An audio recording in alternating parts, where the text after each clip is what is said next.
Estou aqui com um cidadão chamado Luiz, que vai revelar algumas coisas interessantes envolvendo corrupção aqui no Brasil. Com você, Luiz. Bom, essa revelação, embora para muitas pessoas pareçam novidade, inusitado, dentro do meio empresarial é uma coisa bem conhecida, tá? É conhecido, existem várias medidas até para reduzir esse tipo de corrupção. O que eu estou falando aqui é da corrupção no mercado de produtos importados, tá? No setor que é conhecido pela gente como aduana. Certo. A aduana retrata tudo que faz de importação e exportação, tá? Produtos, seja ele commodities ou manufaturados, do Brasil para fora e de fora para o Brasil. Né?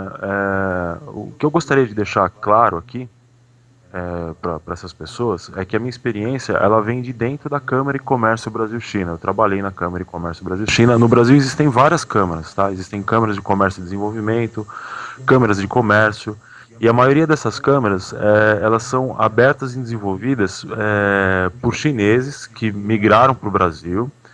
Na maioria deles com acordos políticos, alguns são filhos de banqueiros na China, alguns são seguidores políticos de carreira pelo sistema chinês, alguns são filhos de militares, e eles vêm para cá instaurar essas câmaras de comércio. O que faz uma câmara de comércio? A câmara de comércio, como função, ela é até bonita, porque ela vem divulgar a cultura, os produtos, os serviços que a China tem para oferecer para um país em troca de outros serviços. Uhum.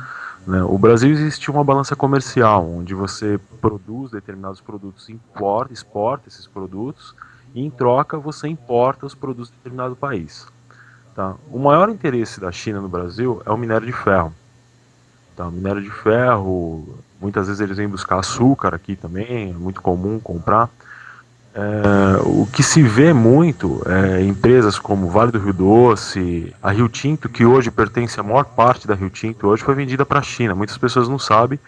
A China está comprando usinas de álcool, usinas de açúcar, comprou boa parte da Rio Tinto e ela hoje detém o monopólio do minério de ferro. Se a China parar de comprar minério de ferro do Brasil, por exemplo, a gente vai sofrer uma recessão brutal porque existe um déficit muito grande de produção. O que acontece? A China compra minério de ferro a um preço muito baixo. Uhum. Esse minério de ferro sai do Brasil, vai para a China, é manufaturado lá, é feito todo um processo, e esse processo de produção, de máquinas, equipamentos, vem para o Brasil, e o Brasil consome esse produto e deixa de produzir. Tá? E é isso que acontece. Tem muita gente, não sei se você se lembra, Daniel, uns anos atrás, sou engraçado porque era uma pessoa até diferente, o Enéas falava sobre isso, Sobre o sobre o nióbio, né? Inclusive.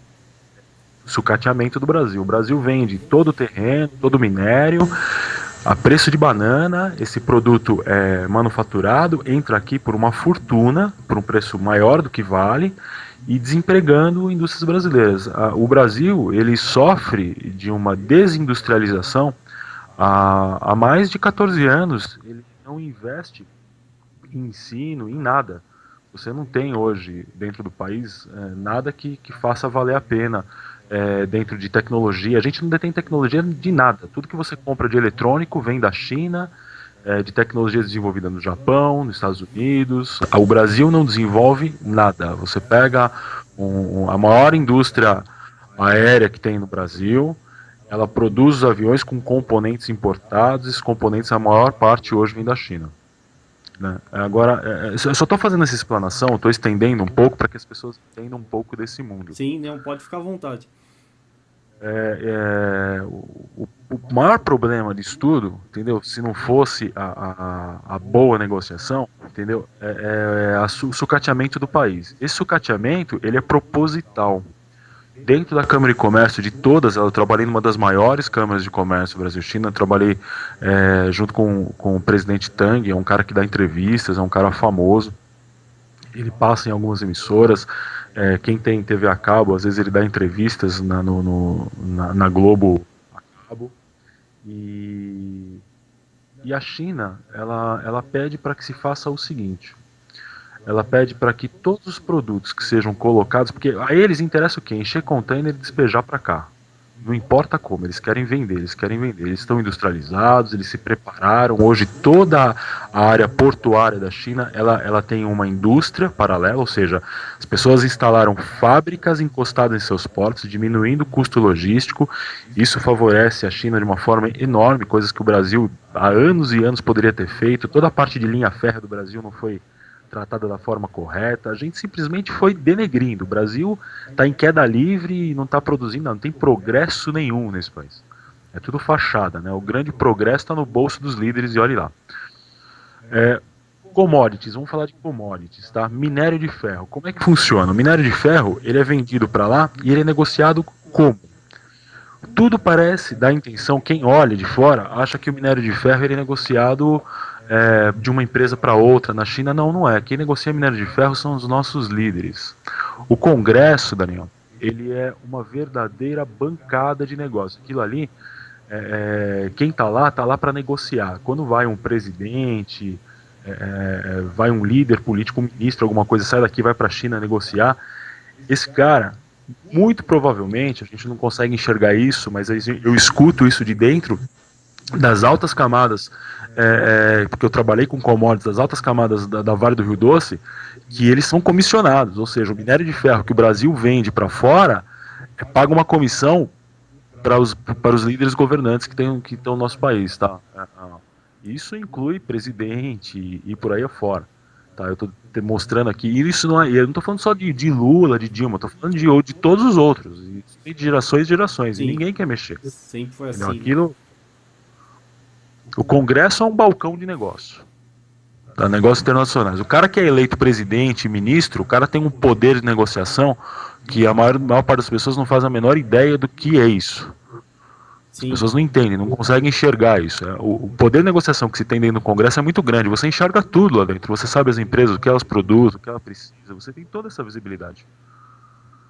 Entendeu? E não é, o cara não está lá para gerenciar o dinheiro público para melhorar a tua saúde. Não, o cara está lá para negociar para grandes corporações a nível internacional e ser muito bem comissionado. Sim, ele Para quem vai nunca... ganhar, né, em cima daquilo. E, ou seja, É uma comissão legal, Daniel. Isso é legal, cara. Essa comissão é legal. A gente não pode fazer nada. Isso é legalizado. Não é o que o cara tá fazendo não é ilegal. Ele só tá usando a máquina política para se beneficiar.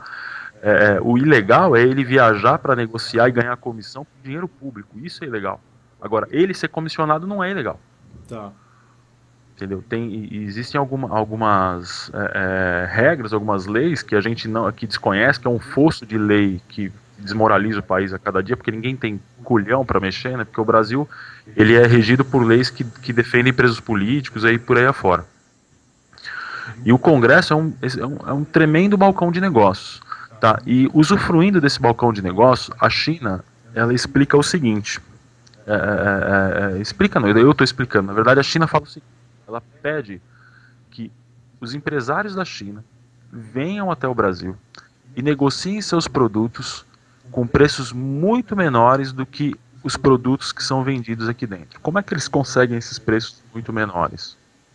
Além da alta taxação do industrial brasileiro, hoje existe, isso não é hoje, isso existe já há anos, existe uma negociação com a fiscalização. A maior parte das alfândegas no Brasil, ela tem o chamado subfaturamento, ou seja, você traz um container com $1 milhão de mercadoria e declara $100 mil.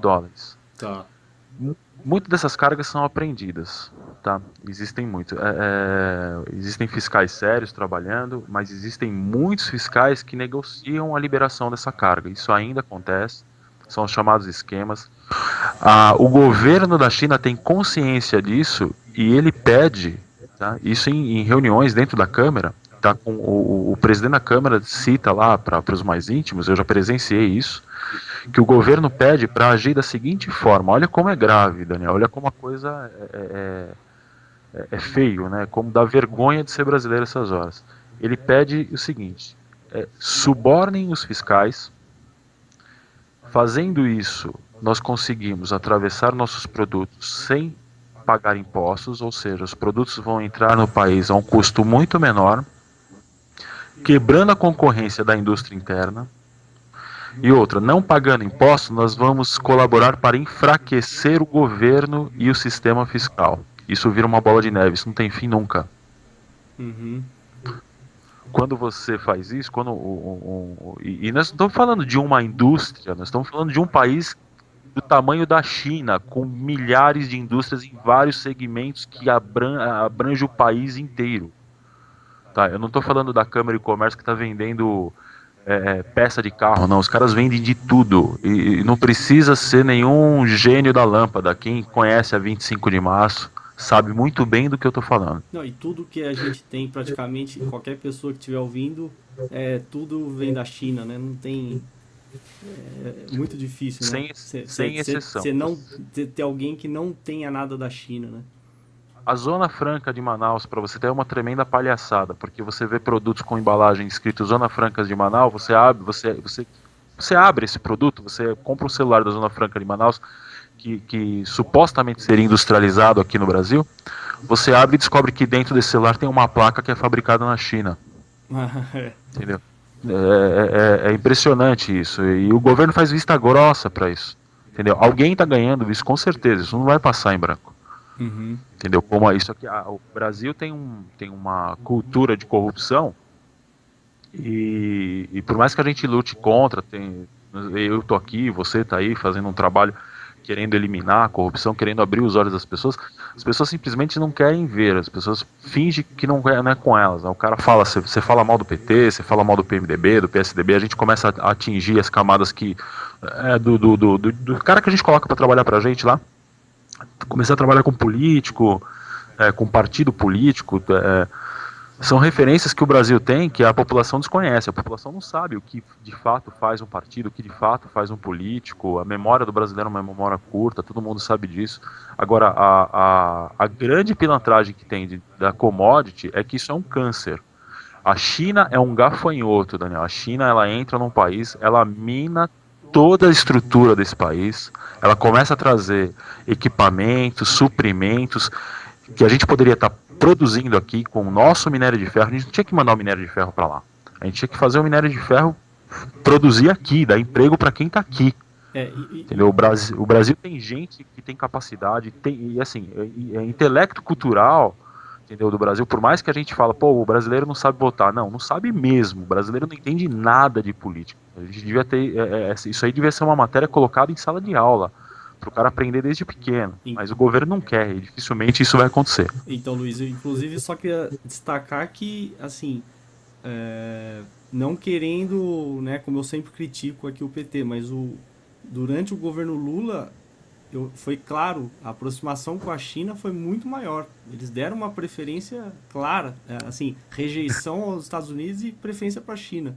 É claro que tem essa troca, né? Exporta minério de ferro quer dizer, dá para eles o que eles querem, recebe de volta isso aí. Agora, eles têm para oferecer. A gente põe minério de ferro e eles põem máquina, roda aqui dentro. Agora, assim, no caso, assim, você ainda tem mais coisa para falar, mas eu só comentar.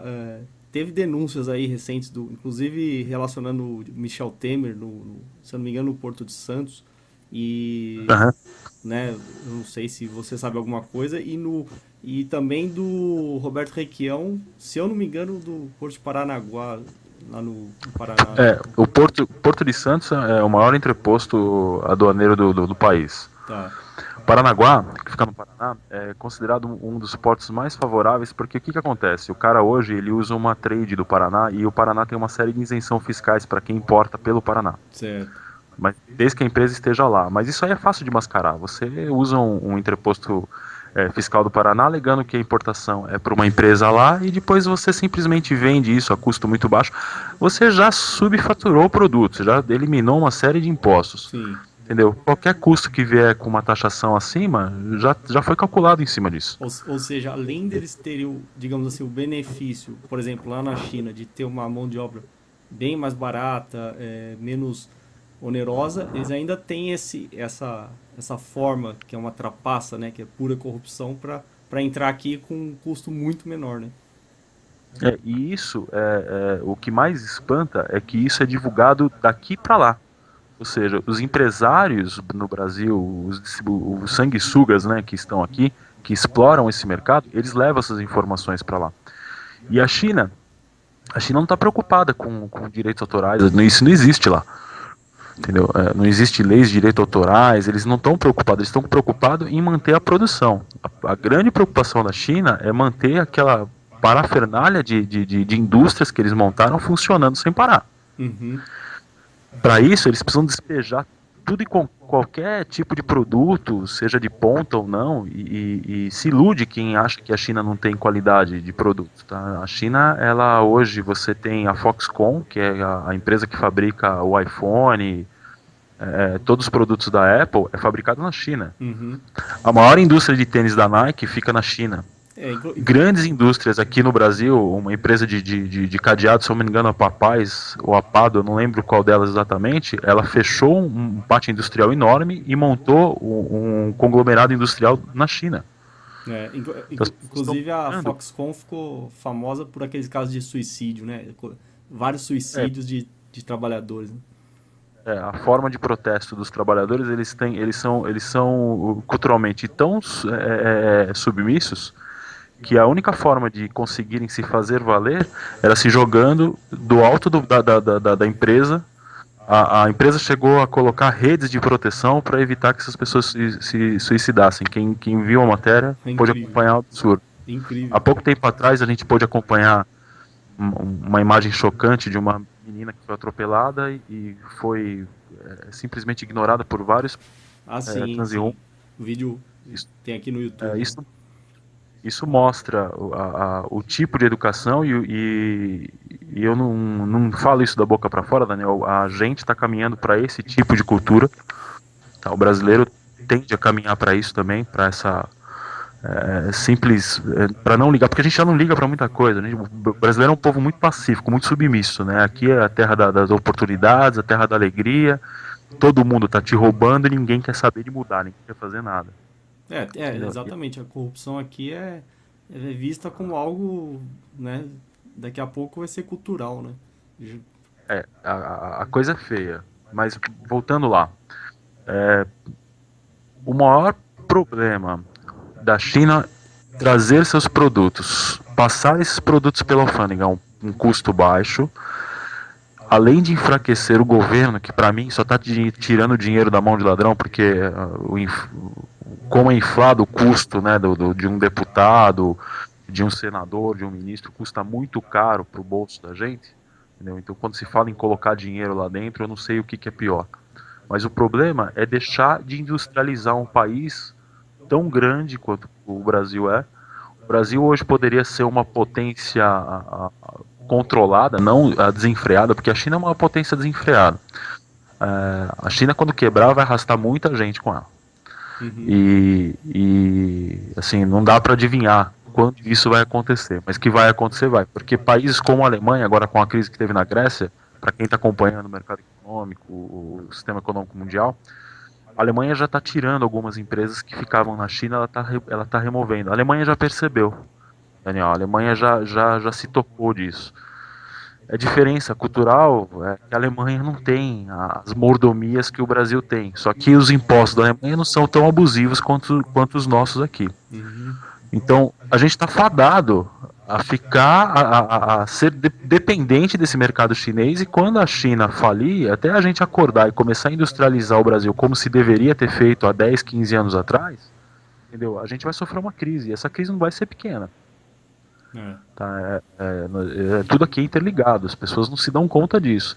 E o governo que está aí, que deveria nos proteger, que deveria setorizar, que deveria parar com esse tipo de exploração, abrir os olhos para essa roubalheira, começar a industrializar aqui as nossas empresas, evitar a exploração de commodities como é feito, porque eles estão ganhando, né? Eles são comissionados, e por isso que eles não querem parar, não é só por isso, por uma série de outras coisas. Eles vão deixar isso acontecer, e quem vai padecer somos nós, os nossos herdeiros. A gente vai. Exatamente. E eu só querendo citar aqui o exemplo do Lula, né, que no início do mandato ele prometeu reforma trabalhista, tributária, né, teria relação com isso, né, e não fez, né? Não fez em 8 anos, mesmo com índice de popularidade enorme, não fez, né? Então, Não, o Lula para mim é uma verdadeira piada, né? O brasileiro que acredita em Lula para mim é o mesmo que acredita em Papai Noel. Entendeu? Para mim é uma verdadeira piada. É um cara que de esquerdista não tem nada. Eu li uma entrevista do lançamento do livro do Eumani Pinto. Não sei se você chegou a ver. sim, sim, sim. Tá? E ele cita lá, ele fala que o Lula é um cara tão coeso, tão inteligente, que para ele Gandhi e Hitler têm o mesmo nível de admiração. Então daí, para quem não conhece ele, já serve de exemplo para mostrar quem que é a pessoa. Exatamente. Esse o que esse bando de brasileiros que se diz aí o povo vota e põe para liderar o país. É uma maravilha, é uma noção é um bom senso muito grande de quem vota. Sim. Entendeu? Nessa hora a gente tem vergonha de ser brasileiro. Então, Luiz, mas você poderia, por exemplo, citar nomes de pessoas conhecidas que você já sabe de alguma coisa a mais, né? Eu vou citar uma coisa bem conhecida e um caso bem interessante. Já que a gente está falando do Lula, vamos falar do filho do Lula. Tá? Esse rapaz aí que trabalhava no zoológico, de repente virou um mega empresário, suprassumo do investimento. É o Lulinha, né? O cara de repente virou um gênio, né? Assim, o cara poderia ensinar muita gente do Mackenzie, da USP, administração, porque o que esse cara conseguiu fazer com dinheiro é impressionante, eu nunca vi na minha vida. Você se lembra, isso é uma história recente, o Lula fez um esforço danado antes de sair, antes de largar o mandato dele, de reativar a Telebrás, certo, que é o sistema de telefonia estatal, com a intenção, né, o que eles vendiam lá era o seguinte: ele falava para a imprensa, para o povo em geral, que eles estavam reativando a Telebrás para fazer um trabalho para levar internet a todos, banda larga a todos. Essa é a promessa. Então eu vou dizer para você qual que é a verdadeira história. Nós estamos falando de 2010. O que eu vou te falar aconteceu em 2008, dentro da Câmara de Comércio. O filho do Lula esteve lá. E lá ele ficou negociando com indústrias de telefonia móvel, fábricas de celulares. Para quem anda no centro de São Paulo sabe o quanto jorra celular da China lá. Celular vagabundo, tem desde os ponta, né, que é o próprio iPhone é fabricado lá, e tem um monte de celular vagabundo. Você vai para a China hoje, você vai para Guangzhou, Shenzhen, você compra celular em banca de bacia. Esse camarada, em 2008, ele já sabia que ia ativar a Telebrás. Você vê, existe um plano estratégico, nada acontece por acaso, tá? As pessoas acreditam muito em Papai Noel. Então, para quem acredita em Papai Noel, presta atenção. Já existia um plano de reativar a Telebrás em 2008, e o filho do Lula teve presencialmente com o presidente da Câmara de Comércio Brasil-China para negociar com indústrias de telefonia celular uma parceria, e vocês sabem que ele hoje é envolvido com telecomunicações. Ele queria uma parceria para montar uma empresa de telefonia móvel. Ele ia concorrer com a TIM, com a Claro, com a Vivo, e ele iria distribuir equipamentos celulares exclusivos. Eles iam montar uma fábrica de celular. Esse plano foi frustrado, Daniel. Tá? O filho do Lula ele não conseguiu fazer uma travessia direta de equipamentos. E o projeto desse pessoal aí era trazer, em média, 6 containers por semana de equipamento de celular dentro desse esquema que eu estou te falando, sobre faturar produto e por aí afora, oferecido pelo presidente da Câmara. O próprio presidente da Câmara ofereceu ao filho do Lula uma possibilidade de atravessar equipamentos eletrônicos dentro da alfândega, do que seriam os órgãos de regulamentação e fiscalização de mercadorias que entram no Brasil para não entrar ilegal. O próprio presidente da Câmara oferecia condições de entrar com essa mercadoria com valor menor, para eles poderem ter uma lucratividade maior e conseguir injetar mais produtos no mercado para concorrer. Tá? Eles sofreram um dumping grande da Motorola, de uma concessionária, de um grupo que trabalha com importação de celulares, que é do pessoal da Motorola. O pessoal da Motorola descobriu isso em 2009, eu não sei, não me pergunte como eles descobriram isso, eles acabaram descobrindo esse plano desse cara aí. Só que independente disso, o Lula tocou.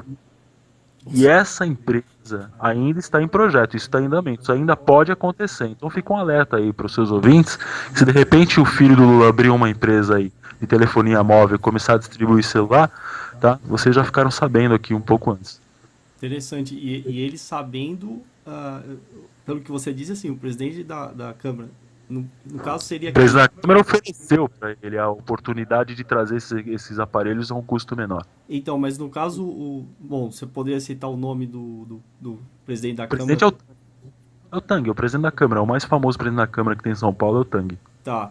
E ele falando isso com o Lulinha, quer dizer, ele simplesmente aceitou o esquema corrupto, né? Isso foi numa mesa de reunião, dentro da Câmara de Comércio. A Tá. Câmara de Comércio Brasil-China, liderada pelo Tang, entendeu? É um verdadeiro esquema de importação de produtos subfaturados. Entra muita coisa. Você traz ali semanalmente lá. Você hoje entra no Brás, você vai pagar uma calça jeans R$ 40, essa calça jeans entra lá por 4, 5 reais no Brasil. Tá. A maioria das pessoas não sabem isso. Ela entra subfaturada, porque para você importar calça jeans, você precisa de uma licença chamada LI.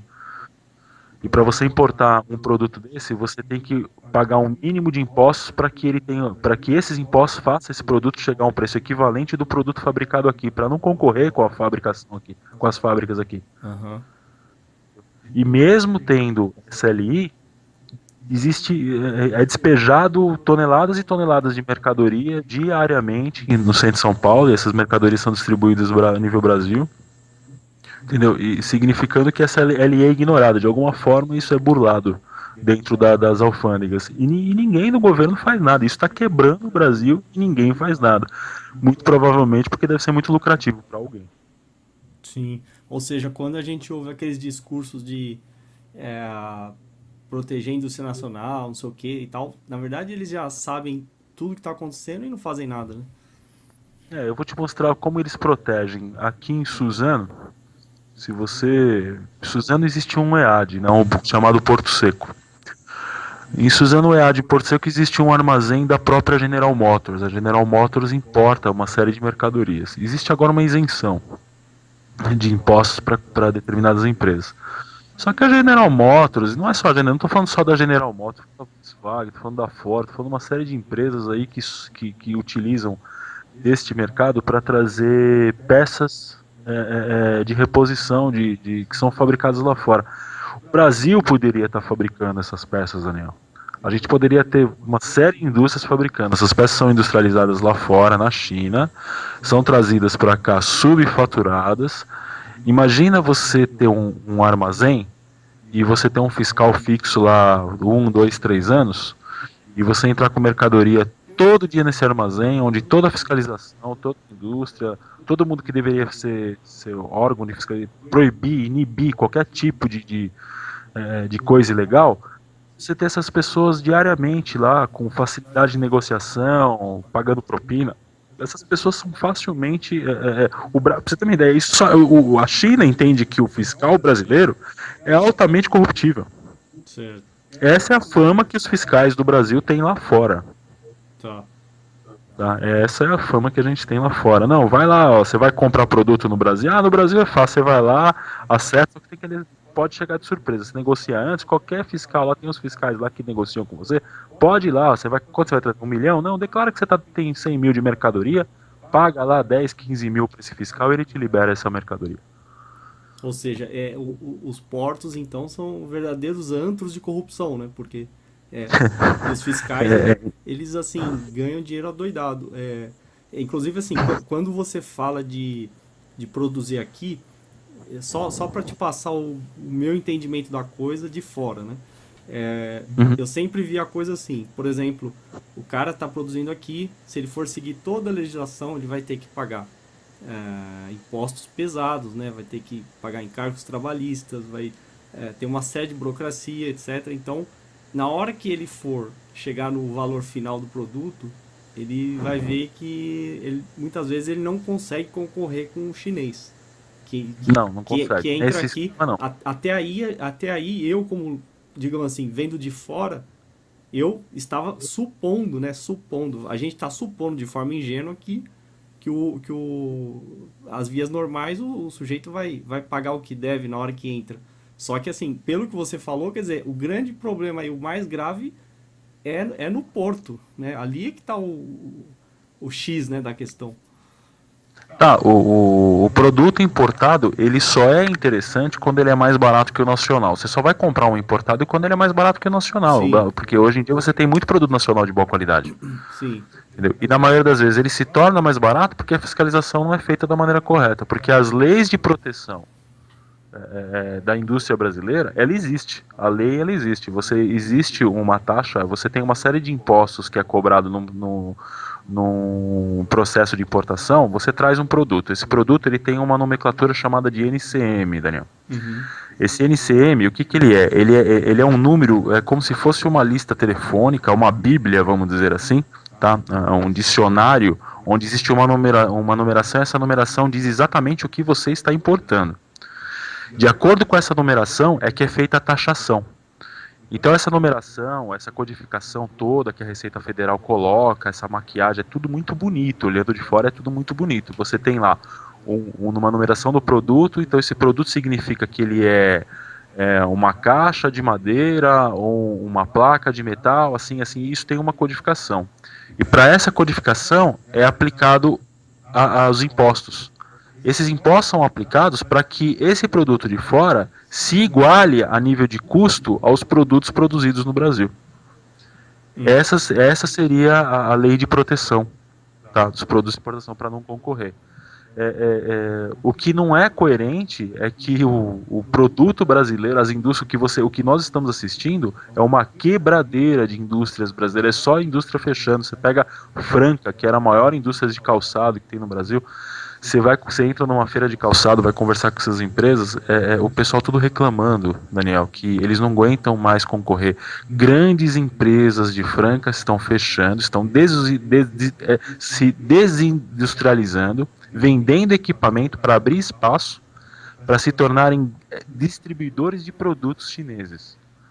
Então, isso significa o quê? Você está tirando emprego, você está e com o tempo isso não é só tirar emprego, porque se você deixa de produzir, esse povo vai começar a emburrecer. Hoje, daqui a pouco as indústrias têm dificuldade hoje de achar um operador de torno, de fresa.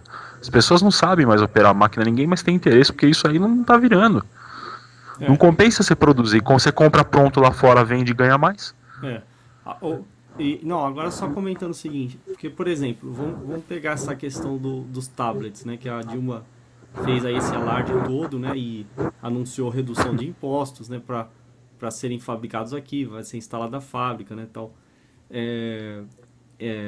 Porque se não houvesse a redução dos impostos, pelos cálculos lá, pelo que eu vi na imprensa, ficaria mais caro do que importar, né, para você ver que também tem o vilão aí, também tem a gente pode ver que é a carga tributária.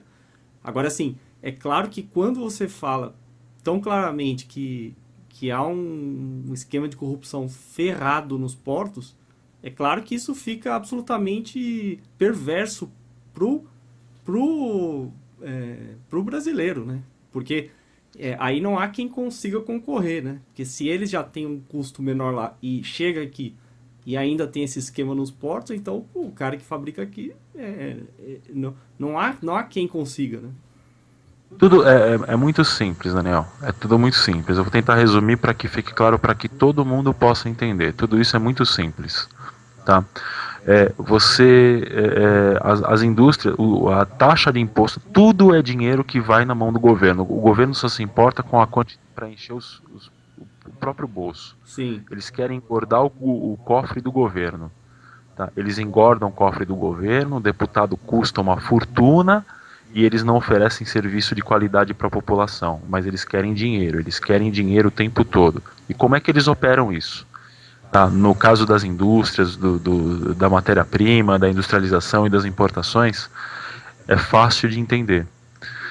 Se o Congresso é um balcão de negócios onde a maior produção que se vende para fora são as commodities, que é um produto legalizado para exportação, seja ela açúcar, tenta vender você laranja, Daniel, fora da Citrosuco, você não vai conseguir. Uhum. Tá? Isso é o monopólio, isso já está amarrado.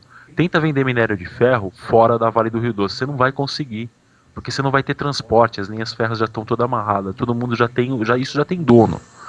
Tá? Então, lá o Congresso é um balcão de negócios, onde o que eles ganham aonde?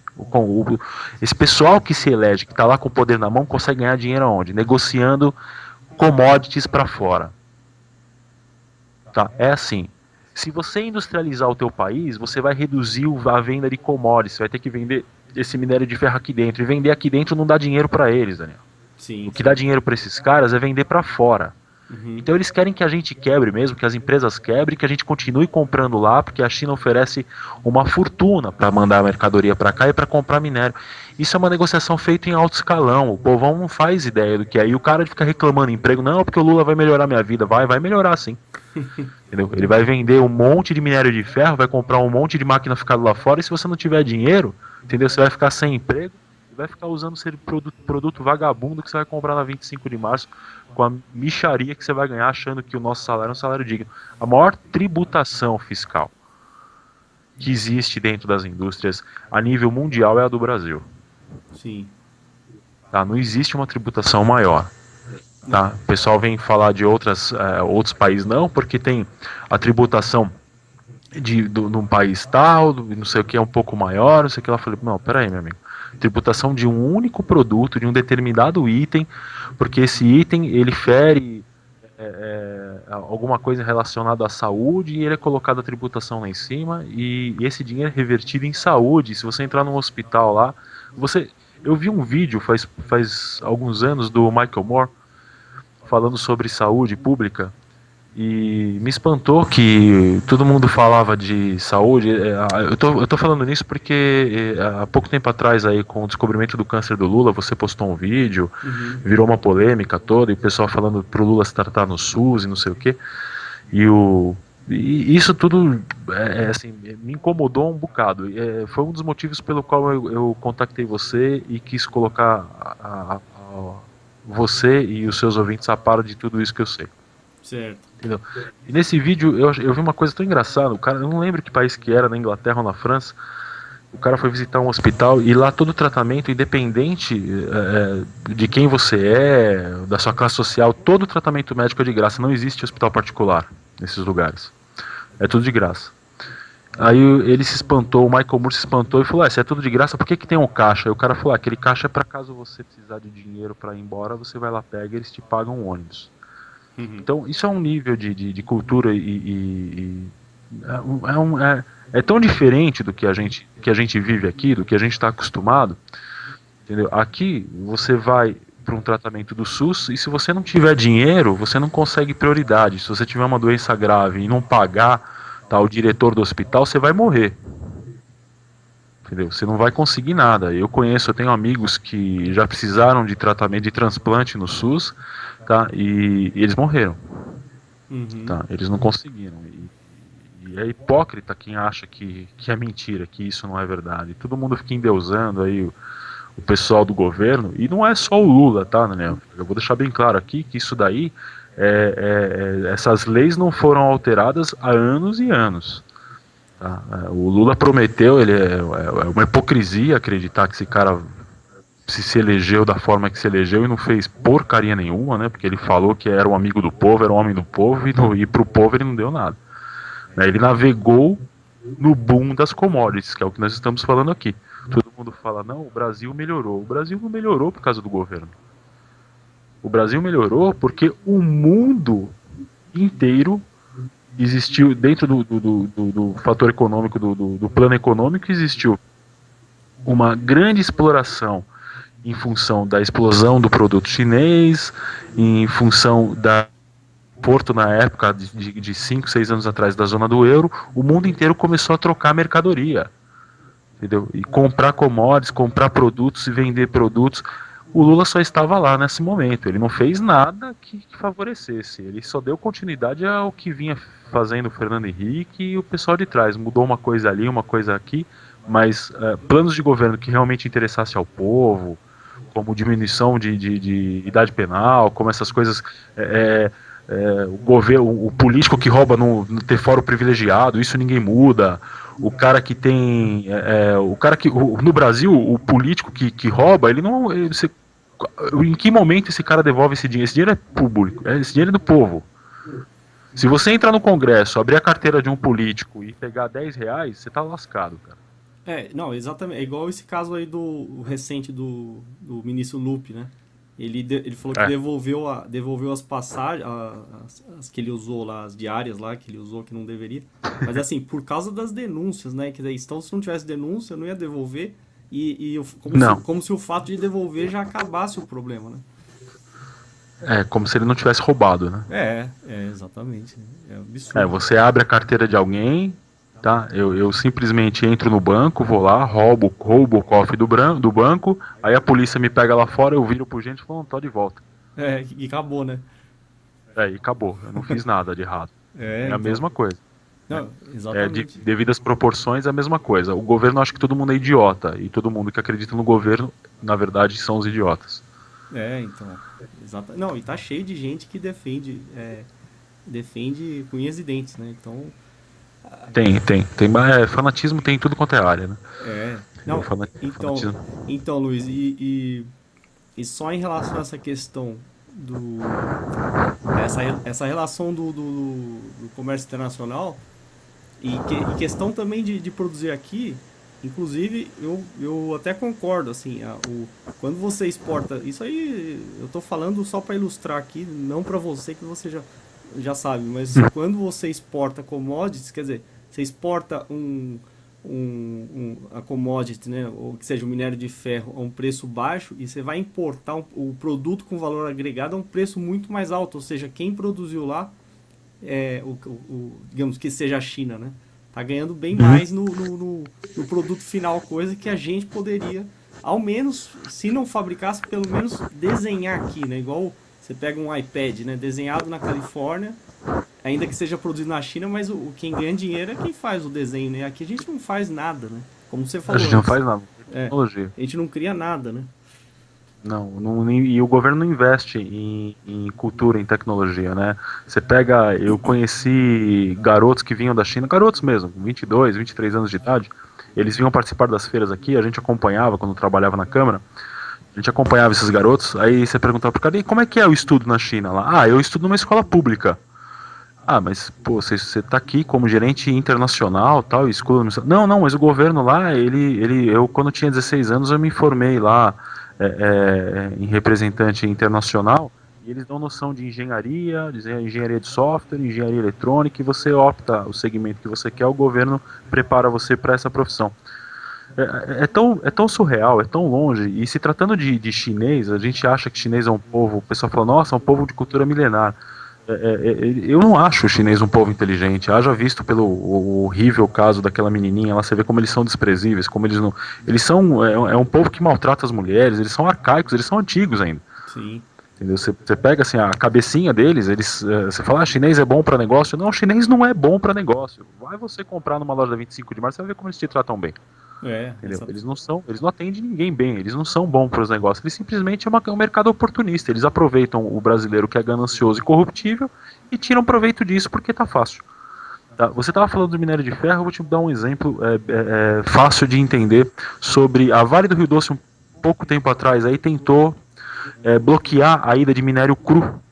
E eles queriam transformar o que acontece? O minério, se você olhar, ele parece um farelo de terra. Uhum. Tá, a Vale, ela queria transformar esse minério em gusa, que é uns triângulos de ferro quando você processa esse ferro e você tira a sílica e a água do ferro.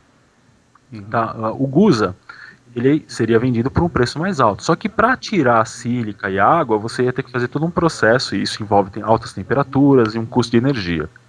A China não quis, alegando que o custo de energia lá é 6 vezes menor que o nosso, o que é verdade, né? Porque aqui a conta de luz, tanto que falou que se ia baixar, que ia devolver dinheiro, de repente sumiu esse assunto.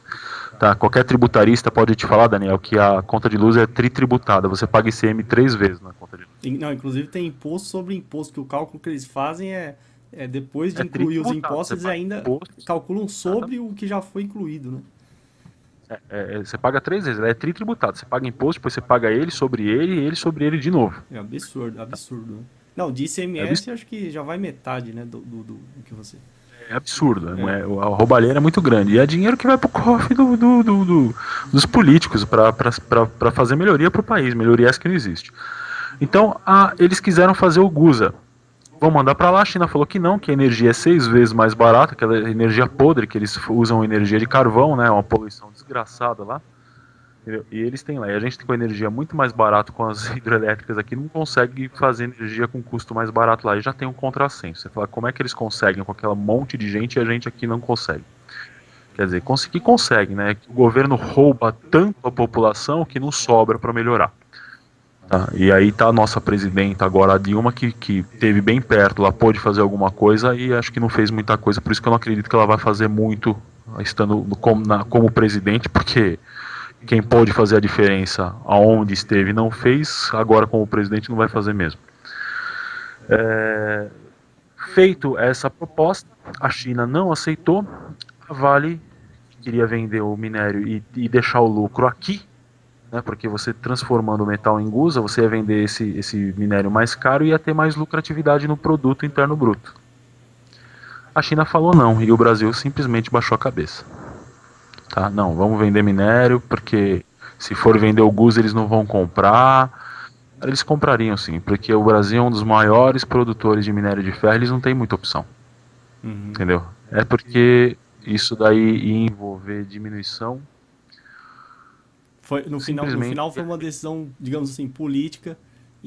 Porque reduzir isso daí, né, até onde eu fiquei sabendo, porque eu não consigo, eu não penetro nessas esferas, eu não trabalho dentro do Congresso, mas até onde eu soube, eles baixaram a cabeça porque isso iria reduzir a comissão.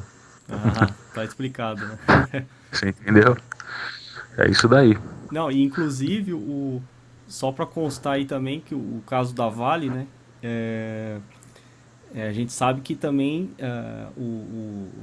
tem os fundos de pensão, que tem uma parte aí que eles ganham, né? O pessoal que está criticando a privatização, mas o pessoal, fundos de pensão e muitos aí ligados ao PT estão ganhando.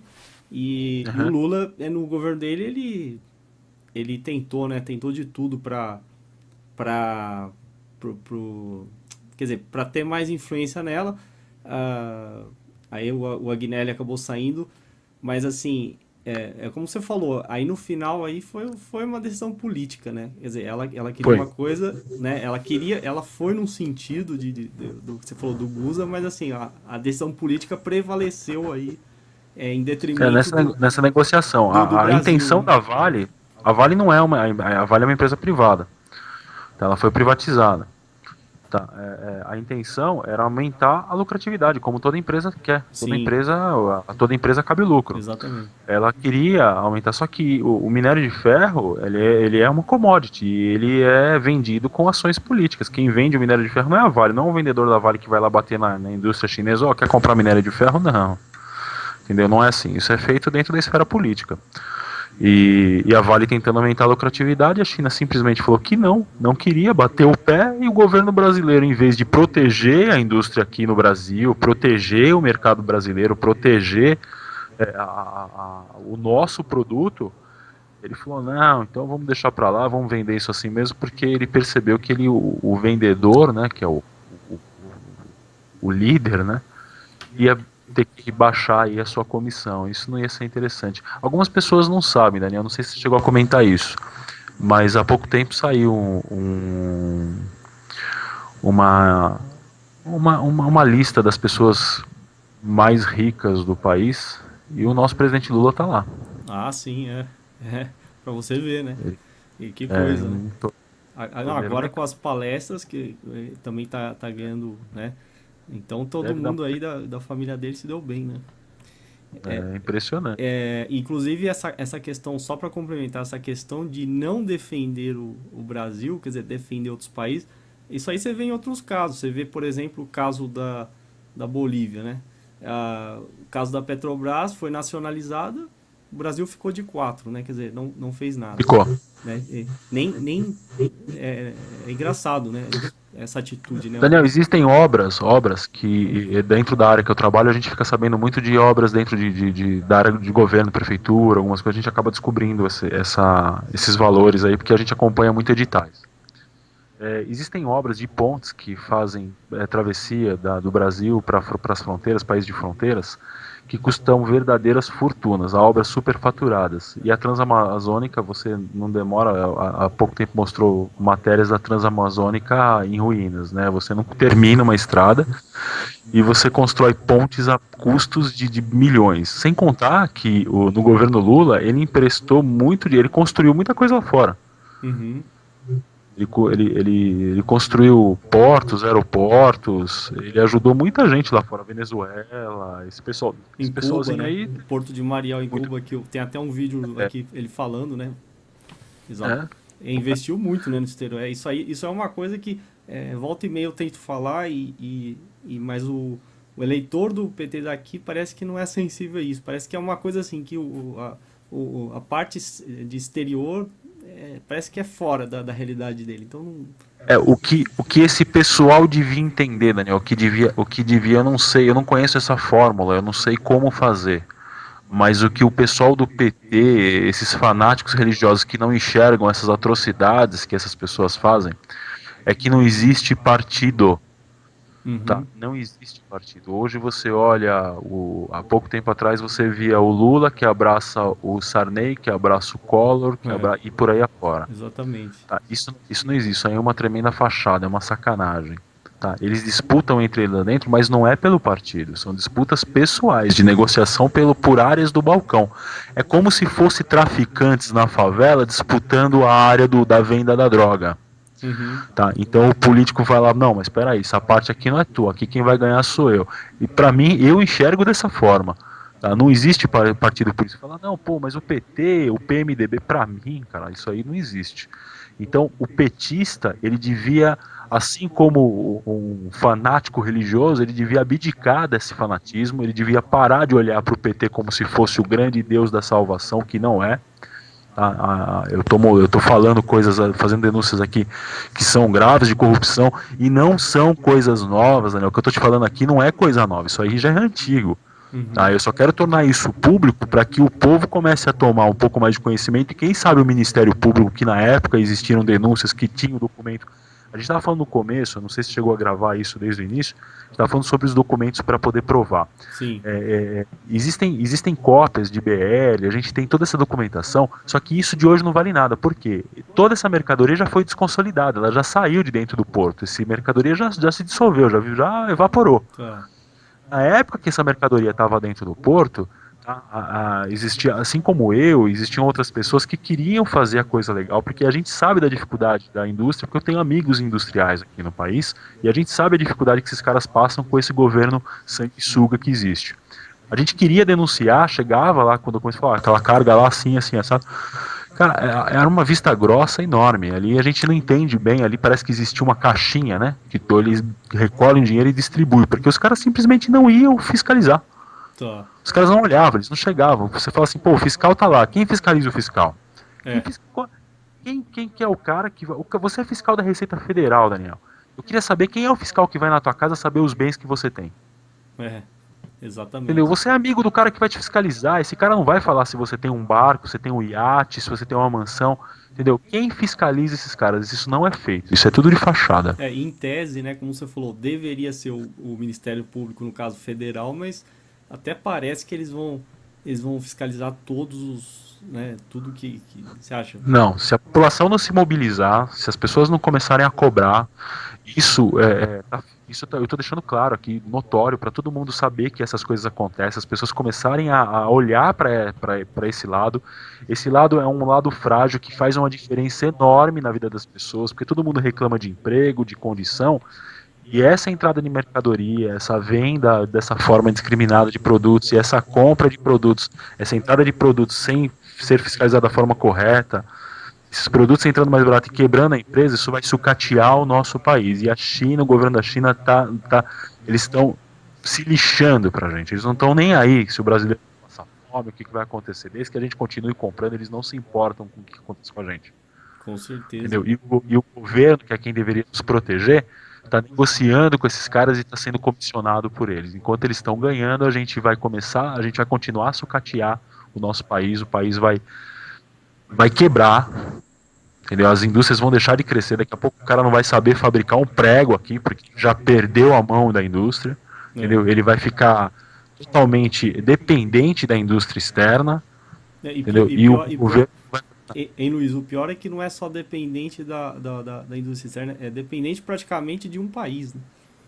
De um país, praticamente no país. Nós estamos falando aqui da China, que é um que eu chamo, depois daquela matéria que eu vi da menina, eu fiquei revoltado, eu costumo dizer aqui, eu tenho amigos chineses aqui, na época eu fiz muito amigo aqui, e eles brigam comigo porque eu falo isso. Falam, vocês são verdadeiros gafanhotos. Vocês entram nos países, você destrói, consome tudo que tem pela frente, e quando acabar, todas as reservas vocês vão atacar o do país vizinho. Que é isso que está acontecendo. Para onde você for, tá? Há pouco tempo atrás, tem um amigo meu que esteve no Canadá, e ele falou, Fernando, só tem chinês lá, cara. Ele falou, a diferença é que o chinês lá, por uma questão de cultura canadense, é mais educado que o chinês aqui de São Paulo. A diferença é só essa, mas está infestado de chinês. Em todo lugar, né? Em todo lugar. E você negocia, é engraçado, eu negocio às vezes mercadoria de fora para alguns clientes me pedem alguns produtos que o Brasil não fabrica. Tá, o cara esses dias me pediu uns componentes eletrônicos para mim trazer de fora, porque o Brasil simplesmente não faz, porque não tem quem faz aqui, a gente não tem tecnologia. Entendeu? Aqui a gente ainda tá na era da pedra ainda se falar em tecnologia. Entendeu? O governo tá se lixando. Então eu vou lá buscar lá fora. Esses dias eu entrei em contato com um cara no Canadá e o cara era chinês. Entendeu? Vendeu um produto que é fabricado no Canadá, só que o produto saiu de Hong Kong. Quer dizer, ele falava que o produto era feito no Canadá, não era. O produto é fabricado em Hong Kong, o produto veio de Hong Kong para cá. Entendeu? E eles estão espalhados, eles estão colocando postos de venda no mundo inteiro. Não, é incrível, né? E... Eles estão querendo dominar. Aí volta ao início, Daniel. Se o governo da China fala pro presidente da Câmara do Brasil, pros industriais aqui, pro comprador aqui, pagar bola para fiscal, para ter produto mais barato, isso é ordem que vem do governo chinês para dentro do Brasil, e os caras estão fazendo isso embaixo do nosso nariz e ninguém está fazendo nada. Não, exatamente. Aí não, quer dizer, fica um alerta aí. Quer dizer, como você falou, é antigo, né? Cadê a Polícia Federal, né? Cadê o Ministério Público Federal? Quem deveria atuar, né, nisso não faz nada, né? Eu vou cutucar mais um pouco, Daniel. Tá. Sabe o que acontece dentro? Eu vou te falar um exemplo de uma tática de importação. Como é que funciona? Você traz uma carga, o fiscal prende, essa carga vai para leilão. Tá? Então existe uma história antiga que se fala aqui dentro dos armazéns, é mais ou menos assim. Vai um determinado cara, o cara é malandrão, brasileiro, espertão. O cara vai lá para os Estados Unidos, vai para o exterior, vamos falar que vai para a China, tá? Aí ele compra um container de carta de baralho. Tá? Aí ele tira todos os ases e os reis dessa carta de baralho, enfia numa mala, vende avião, põe todos esse restante das cartas num container e exporta.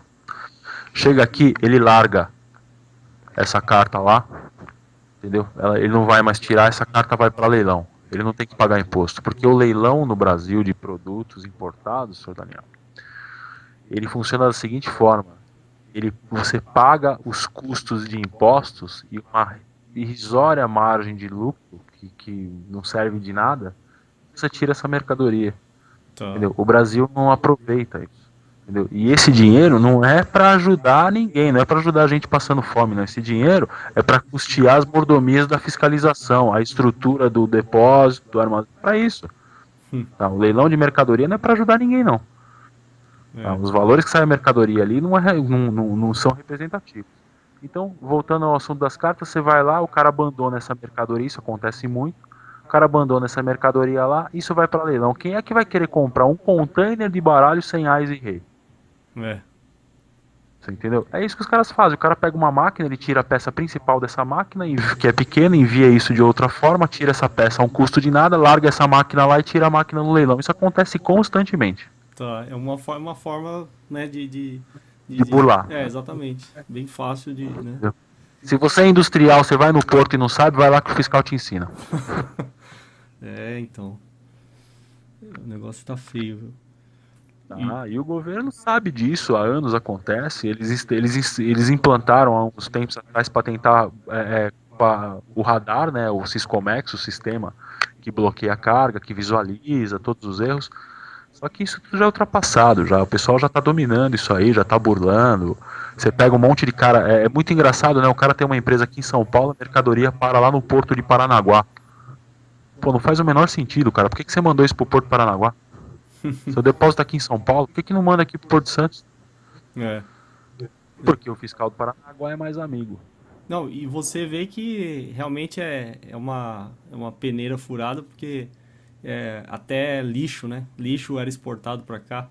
E É, esses e recentemente falaram desses casos de lixo da Inglaterra, né? Ou esse caso de material hospitalar lá dos Estados Unidos, né? Mas enfim. Voltando, você me lembrou de uma coisa interessante, Daniel. O caso do lixo ele aconteceu num porto chamado Santos Brasil. É um porto, é um armazém grande que fica encostado nos portos lá de Santos. Tá.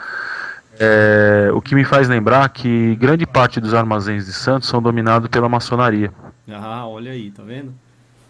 Tá? Isso é Grande interessante. parte desses, eles são dominados pela maçonaria. E os fiscais, esses fiscais que eu tô falando, eles atuam dentro desses armazéns. Olha, tá vendo? Ah, Então, nesse vídeo aí que eu fiz da marcha, eu falei maçons contra a corrupção. Eu falei, pô, eles deveriam fazer uma autocrítica, porque tem muito corrupto dentro, né? E políticos maçons, com certeza. Então, tem bastante. inclusive, bom, mais uma pergunta, né? Você sabe alguma coisa relacionada ao Michel Temer, né? Que é o vice-presidente atual. Ele tinha, fora as denúncias, assim, que apareceram na mídia, né? Não falaram muito relacionado ao Porto de Santos, mas tem alguma coisa? Na verdade, Daniel, se você estudar, após que depois da eleição, tá, surgiu uma lei de que se acontecer alguma coisa com a Dilma, ele não assume. Existe uma reeleição. Não sei se você está sabendo disso. Então, parece que eu ouvi falar de alguma coisa assim. Eu não tô Então, lembrando. o Michel Temer é um verdadeiro bobo da corte, tá? O PMDB tentou ganhar poder, ele só tá lá. Essas coisas, isso não sai na mídia, isso me choca um pouco. Tá? Acho que a única revista aí que bota a boca no trombone é a Veja, se eu não me engano, acho que eu li isso lá na Veja também. Tá? E isso aí ninguém divulga. Tá? O Michel Temer, ele tá lá pura e simplesmente pelo fato de ter visibilidade, porque aquilo realmente é um balcão de negócio muito interessante. Qualquer industrial que se preze gostaria de estar ali no meio. Tá? Tanto que os políticos, eles estreitam demais o relacionamento com o empresariado. Sim.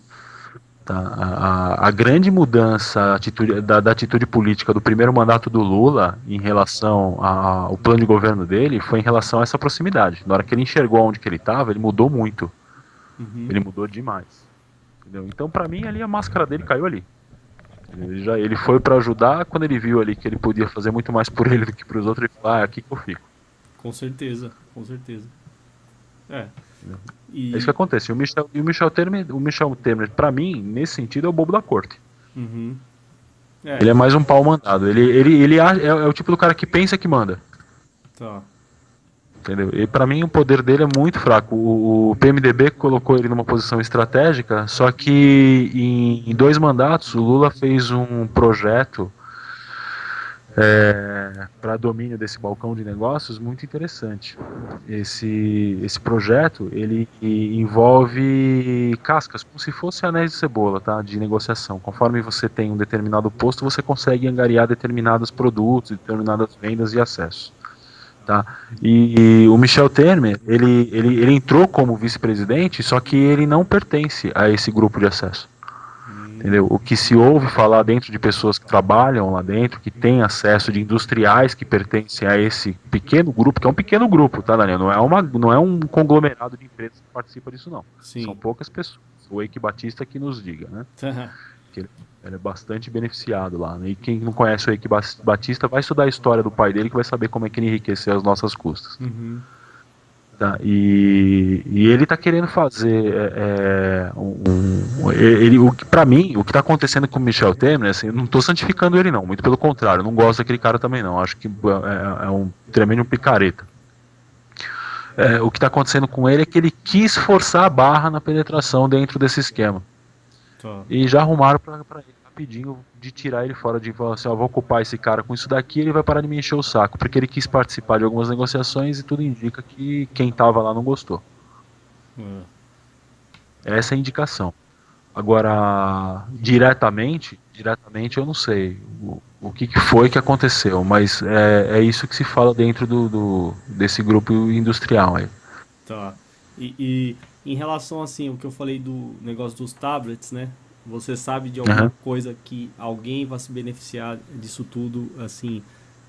Porque foi uma coisa que aconteceu Sim, agora, né? Então, teve alguma troca, a Foxconn vai instalar a empresa aqui, a fábrica aqui, não sei o quê. sempre vai ter, Daniel, Sempre, né? sempre. Sempre que uma empresa estrangeira, porque assim, se o custo o que acontece? Qual que é a ligação deles? Nós vamos gerar emprego para vocês, Uhum. tá? Nós vamos gerar emprego para vocês, vamos colocar o produto aqui, vocês reduzem imposto, a gente produz ele aqui, ele vai sair mais barato porque não vai ter o custo de frete, o custo logístico. Então, essa é a ideia vendida. Certo. Quando na verdade, essa geração de emprego, tudo isso daí gera o quê, Daniel? O que que isso gera? O que que é mais barato? Bom, Dentro, onde é imposto. Isso gera imposto. sim, sim, Tá? Você tem uma série de benefícios fiscais na venda do produto, mas na gestão da empresa não. sim. Na gestão da empresa você gera imposto. E quem que garante? Você entra numa cidade pequena hoje, você aqui, quem mora em São Paulo e quem aqui do interior de São Paulo conhece, as empresas entram em determinada cidade, a cidade vai lá e oferece, ó, você vai ter 10, 15 anos de isenção de IPTU, eu coloco asfalto, levo água, esgoto, luz até você, e você compra aí um terreno, muitas vezes eles cedem o terreno, a pessoa vai pagando IPTU, tá? Fazem ao contrário, você paga IPTU e eu te dou o terreno. O que aconteceu com a Foxconn? Eles colocaram a Foxconn no ponto estratégico de produção e de isenção fiscal, para trazer uma série de produtos, para dizer que vão fabricar. Eu até agora não vi nada, porque o pátio é enorme lá, mas de alta tecnologia eu não vi nada. Parece que muito componente vai vir pronto lá de fora, a gente só vai pinar a placa aqui, Só vai ser uma né? montadora, né? Acabou aqui. Vai ser uma montadora, você vai soldar componente de placa, isso aí qualquer pessoa faz. Agora montar componente e desenvolver placa, isso daí que seria o grande boom da tecnologia, onde você teria que formar engenheiros, especificar, capacitar pessoas para isso. Entendeu? Eles vão montar linha de montagem aqui, vão colocar peão, É. entendeu? Vão encher de gente lá para pagar imposto para danar, entendeu? Essas pessoas vão fazer alguma espécie de cooperativa, tudo isso daí vai ter que estar associado a algum órgão do governo, alguma coisa tem por aí. De graça é que não é, isso não vai vir de graça não. E outra, por que você dá isenção fiscal de uma empresa chinesa? Por que se você não vai dar isenção fiscal para um monte de micro e pequenos empresários com fábricas, metalúrgica, esse pessoal aí que tá sofrendo aí, que o Lula gritou tanto em cima de caminhão para defender essa galera, agora tá ferrando esses caras aí, trazendo commodity, trazendo produto chinês pra cá. É, exatamente. Entendeu? Por que tinha que dar isenção fiscal pra essa galera, pra quem tá aqui? É, Entendeu? Não, o cara vai abrir uma empresa, todos os cargos altos da Foxconn vão ser da China. é. Tanto que eles estão ensinando mandarim pro pessoal, para eles entenderem as ordens dos chefes lá. Não, com certeza.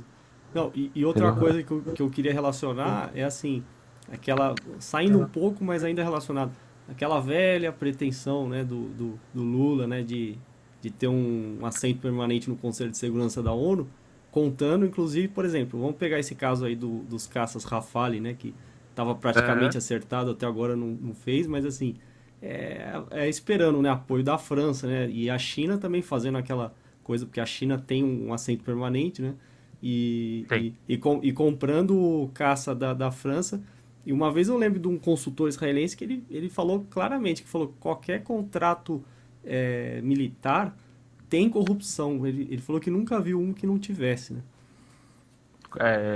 A história conta isso pra gente, né? Quem gosta de conhecer, quem gosta de cultura, tá? Eu vou ser um pouco preconceituoso, fazer uma piada que é pra apimentar e pra cutucar essa galera aí, tá? Eu sei que petista não gosta de ler, não gosta de cultura, tá? Mas tá na hora desse povo começar a se coçar e aprender a ler, e começar a assistir, acompanhar, mesmo que seja criticando, mas tem que ouvir, tem que participar, pra ver se abre um pouco a cabeça, porque esse povo é tudo engessado. Uhum. Tá, para quem está acompanhando, tem uma série de filmes, se eu não me engano, chama Zeitgeist, alguma coisa assim. E esse pessoal fala, esses vídeos, não sei se você chegou a ver alguma coisa desse pessoal. Você chegou a ver? Tá, eu cheguei a ver o primeiro e aquele forward lá. Esse forward é interessantíssimo, porque ele fala que em 1929, na Grande Depressão de Nova York, Estados Unidos, as indústrias não tinham dinheiro para comprar matéria-prima, só que estourou a guerra e eles, de repente, se encheram de material bélico. É impressionante isso. Entendeu? Isso acontece no mundo todo. Você tem um país em crise, entendeu? Mas de repente esse país compra tanque de guerra, compra míssil ar terra, compra de tudo que é muito caro, mas dinheiro para a população crescer não tem. E o Brasil não é diferente disso. Entendeu? O Brasil quer investir em uma série de produtos que vão beneficiar o acordo dentro dessa camada política, dentro desse balcão de negócios do Congresso, mas eles não querem abrir mão dos impostos, eles não querem dar isenção fiscal para industriais que estão tentando sobreviver aqui há 30, 40 anos. Entendeu? Toda essa negociação com a ONU, ela nada mais é de uma tentativa de se aproximar e enriquecer o caldo desse balcão de negócios. Tá? O Brasil é limitado em cima disso daí, porque ele não consegue, só o cônsul brasileiro nos países não consegue resolver muita coisa. Entendeu? Você precisa ir para a camada de cima. E ter essa cadeira na ONU, para o Brasil, significaria um pulo para alta escala de negociações, onde tem as grandes indústrias, onde está a Alemanha, a Inglaterra, o Japão, embora tenha caído bastante, o Japão ainda é um potencial país de tecnologia. Entendeu? E o Brasil quer participar disso. Só que ele quer participar disso num balcão de negociação. E eu não vi ainda nenhum esforço de trazer essas tecnologias para cá. Eu não enxergo isso.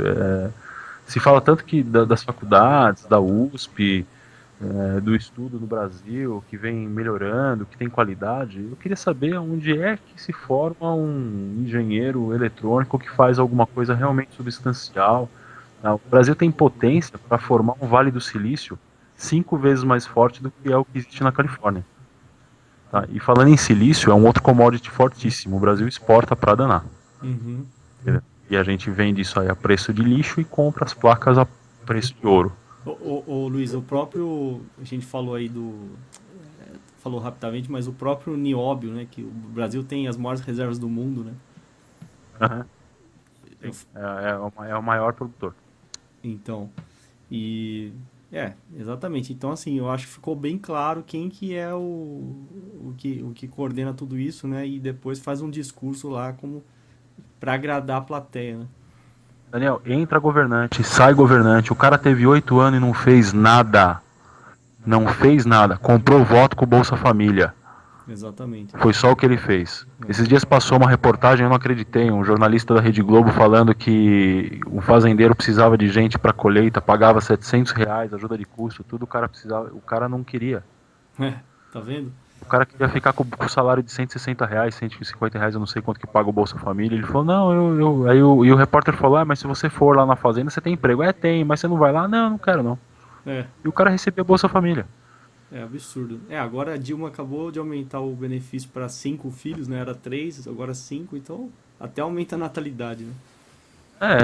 Compra de voto. E aí eles ficam falando, e assim, o que mais irrita, a pessoa fala assim, não, porque o Lula dá o Bolsa Família, aí fica aquela disputa, olha como é imbecil isso. Fica aquela disputa, não, porque o Bolsa Família, a ideia do não, já tinha isso aí no governo Fernando Henrique, cara, seja o Fernando Henrique, seja o Lula, compra voto é ridículo, e o cara que acredita nisso é um tremendo de um imbecil. Exatamente. Não, com certeza. Isso não vira. Ficou super claro, né? Ficou super...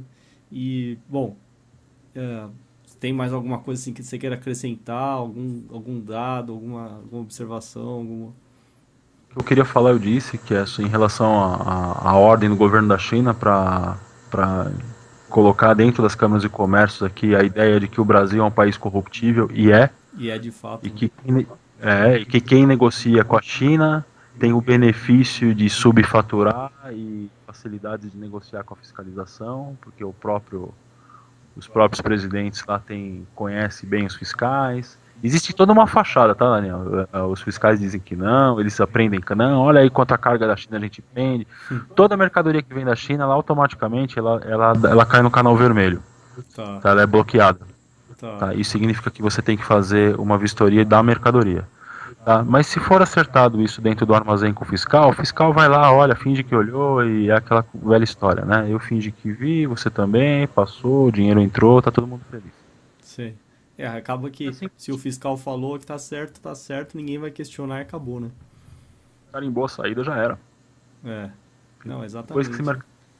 E, E e, e assim, eu falo assim, e o grave aí é, apesar disso estar acontecendo há muito tempo, né? Polícia Federal, cadê, né?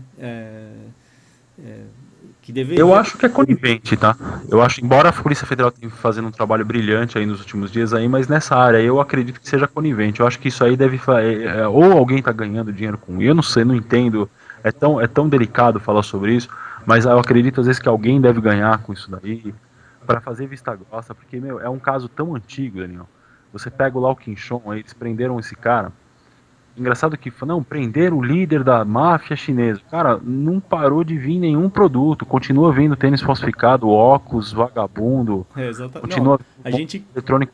a gente cansa de ver operação na 25 de março, pra quê, né? Eu falo assim, prendeu produtos piratas. Aí todo final de ano faz aquela mega operação, Polícia Federal vai no Stand Center da vida, vai no Promo Center e faz e acontece. E a gente ouve falar até que eles aproveitam para pegar o presente de Natal pros parentes. Aí tem uns imbecis, Daniel, tem uns hipócritas, uns calhorda que tem coragem de chegar pra mim e falar: ah, mas deixa, tadinho, o chinesinho lá trabalhar no boxe, lá, pequenininho.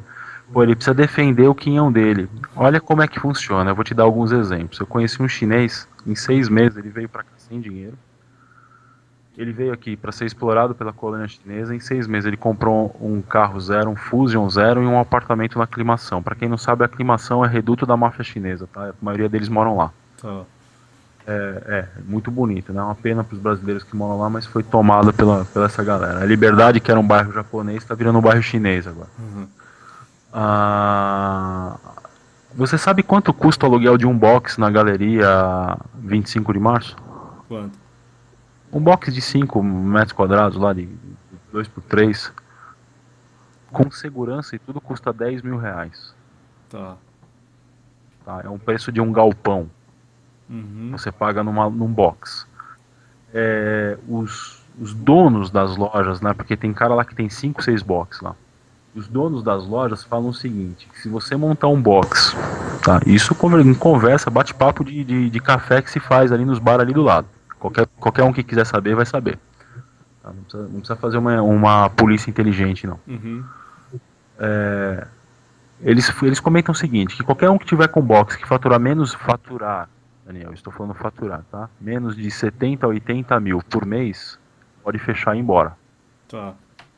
Tá? Então quem tá com dó desse chinês, abre um comércio no teu bairro e ganha 70 mil por mês, depois vai lá falar com chora do ombro dele, pra ver se ele te ajuda. É verdade. Não, e tenta ganhar isso pagando, cumprindo toda a legislação, né? Inclusive Honestamente. se tiver funcionário, trabalhista, então aí eu quero ver, né? Passado. É, Nossa, hoje em dia você tenta abrir uma empresa, eu tô aqui apanhando aqui, eu saí dessa área de importação por nojo, eu tô sendo bem franco, bem sincero, eu tinha muitas mordomias, como dá para você perceber, essa informação gera um certo lucro. Eu ganhei dinheiro trabalhando lá, Daniel. tá. Eu deixei de ganhar dinheiro por uma questão de ética e de moral. Tá? Assim como você, eu sou ateu e nem por isso eu deixo de ter ética e deixo de ter moral. Tá? Claro, Eu claro. via tudo isso acontecendo, via o nosso país enfraquecendo, o governo não faz nada, mas aquilo me nojava. Sim. Eu cheguei a ponto de chegar em casa e me sentir mal. Me sentia mal, era físico, a sensação era física. Foi uma questão de educação. Eu fui uma pessoa muito bem educada, graças a Deus. Embora eu seja ateu, é assim que se fala. E o cara. Não, a gente fala brincando, mas é Sim. verdade. Eu tive uma a gente fala brincando, graças a Deus, porque eu sou ateu, não tenho que dar graça a ninguém. Mas eu tive uma tremenda educação. Sim, Eu sim. tive uma educação com muita ética, moral. Fui criado, eu falo graças a Deus porque eu fui criado num regime católico. Né? E só depois, com o passar do tempo, adquirindo conhecimento e cultura, é que eu deixei de acreditar. Sim. Mas o fato de deixar acreditar na religião não me fez abalar minha moral. Foi isso que fez com que eu me sentisse mal dentro de tanta podridão. E eu acabei abrindo mão disso tudo E hoje eu estou montando uma empresa e eu sofro com essa empresa, com CETESB, com fiscal, com uma série de pessoas que vêm aqui querer me acharcar.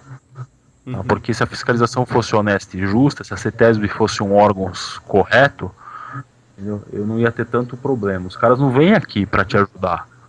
Tá?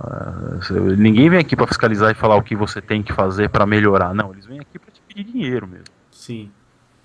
Entendeu? Na maioria das vezes aqui eu já coloquei aqui fiscal para correr. Eu falei, se eu te der um dinheiro, eu vou te dar, eu desço aqui embaixo com um policial civil, te dou voz de prisão, te dou um flagrante. Então não me peça mais dinheiro. Esse cara me arrumou um pepino e eu tô hoje amargando aí uma série de restrições, tenho que levar documento para cima e para baixo porque o cara resolveu pegar no meu pé.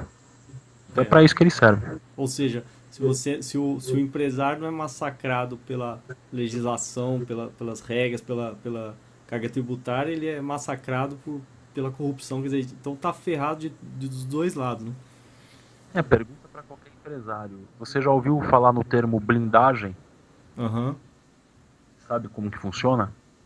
Mas você fala em relação ao... Fiscalização. Tá. Fiscal de ICM que vem na tua empresa cobrar, olhar tuas notas dos últimos 5 anos. Você sabe para que serve a blindagem? Como que é? Eu vou resumir num método bem fácil. A blindagem, em suma, ela é o seguinte: é um advogado bem relacionado, que conhece uma série de fiscais, que você paga todo mês uma caixinha e eles não vêm te encher o saco. Isso é a blindagem. Tá.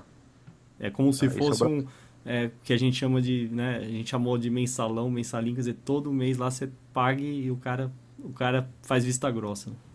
Isso é o que Al Capone fazia. Tá. Isso é máfia, chama-se máfia. É. Te acharca pra proteger você dele mesmo. Uhum. Tá? Isso é máfia. E esses são os órgãos fiscais regularizadores que nós temos no nosso país, graças ao governo aí que todo mundo idolatra. Não, exatamente, é terrível. Não, inclusive a gente falou da Receita Federal só para título de informação, né? Eu lembro do caso lá da Lina Vieira, que ela começou a fiscalizar os peixes grandes, né? Que concentrou em quem realmente, acho que ia afetar até a família Sarney, e rapidamente ela foi enxotada de lá e... Quer dizer, tiraram ela de lá. Existia uma briga forte lá. Ela ia perturbar, não é só o Sarney, ela ia perturbar o Lula também. Ah, então. E o Lula agora que ele ganhou... Lula e todo mundo. Agora que o Lula ganhou... Pode falar. Ela ia perturbar todo mundo. Ela tem rusga com o Lula em relação a isso. Existia um mal-estar do Lula com ela declarado. Você via isso em matérias, em filmagens que tem hoje aí, você consegue ver isso. É interessante. Eu falo assim, agora que o Lula ganhou, né, um bom dinheiro aí com as palestras, né? Vai sentir o gosto aí de levar a mordida do leão, né, quando for pagar, né? Se ele for, ele vai ter que declarar tudo isso, né, também, né? Se é que declara, né? Porque eu queria entender até hoje como é que o filho dele enriqueceu tão rápido, sem declarar nada. Porque não consta. Com certeza, ficou milionário. Eu sou muito fiscal, Daniel. Eu tenho muita amizade com muito fiscal, embora eu meta o pau neles aqui, mas eu tenho amizade. É bom ter amizade com esse povo. Uhum. Eu tenho amizade com muitos, e os caras falam, mano. Eles começam a levantar lá, eles não mexem, né? Porque é tudo peixe grande, mas eles começam a levantar lá e não é difícil levantar. Não dá pra entender como que o cara enriqueceu. Eles falam, não, é impossível, ninguém consegue fazer o que ele fez. Isso aí só tem uma explicação, né? A sorte do pai ser presidente e eu cheguei inclusive a fazer um vídeo na época que o Lulinha tinha processado a Veja e ele perdeu, né? Porque ela fez uma matéria mostrando que realmente teve influência direta do Lula, no caso lá que a Telemar investiu na empresa do Lulinha, né? Quer dizer, era uma empresa recente, né? Isso, telecomunicações. Então, quer dizer, ou então o cara é um gênio, né? Um gênio absoluto que em pouquíssimo tempo ele, né? É igual o Zé Dirceu, é igualzinho. Exatamente. Tudo gênio. Exatamente. É igualzinho o Zé Dirceu, é o mesmo caso. Os caras enriquecem, não explicam como, desaparece da mídia, entendeu?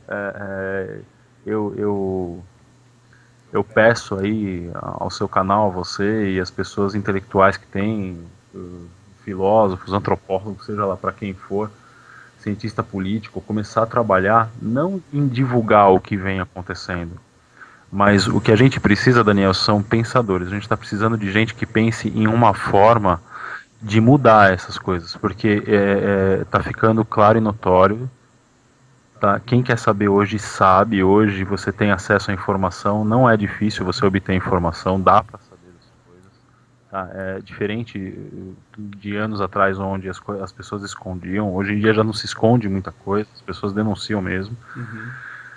Mais cego é o que não quer ver, e esse Brasil tá cheio de cego, tá? Ninguém quer ver o que está acontecendo, e só que todo mundo está pagando por essa cegueira. E a gente precisa reunir mentes, reunir cabeças, gente inteligente, gente que tem essa penetração, que tem capacidade, você com essa penetração na mídia, de conseguir um volume grande de pessoas que assistem, que dão importância para o que você fala, é bem divulgado, tá? Eu gosto muito de assistir seus vídeos, eu acho bastante interessante.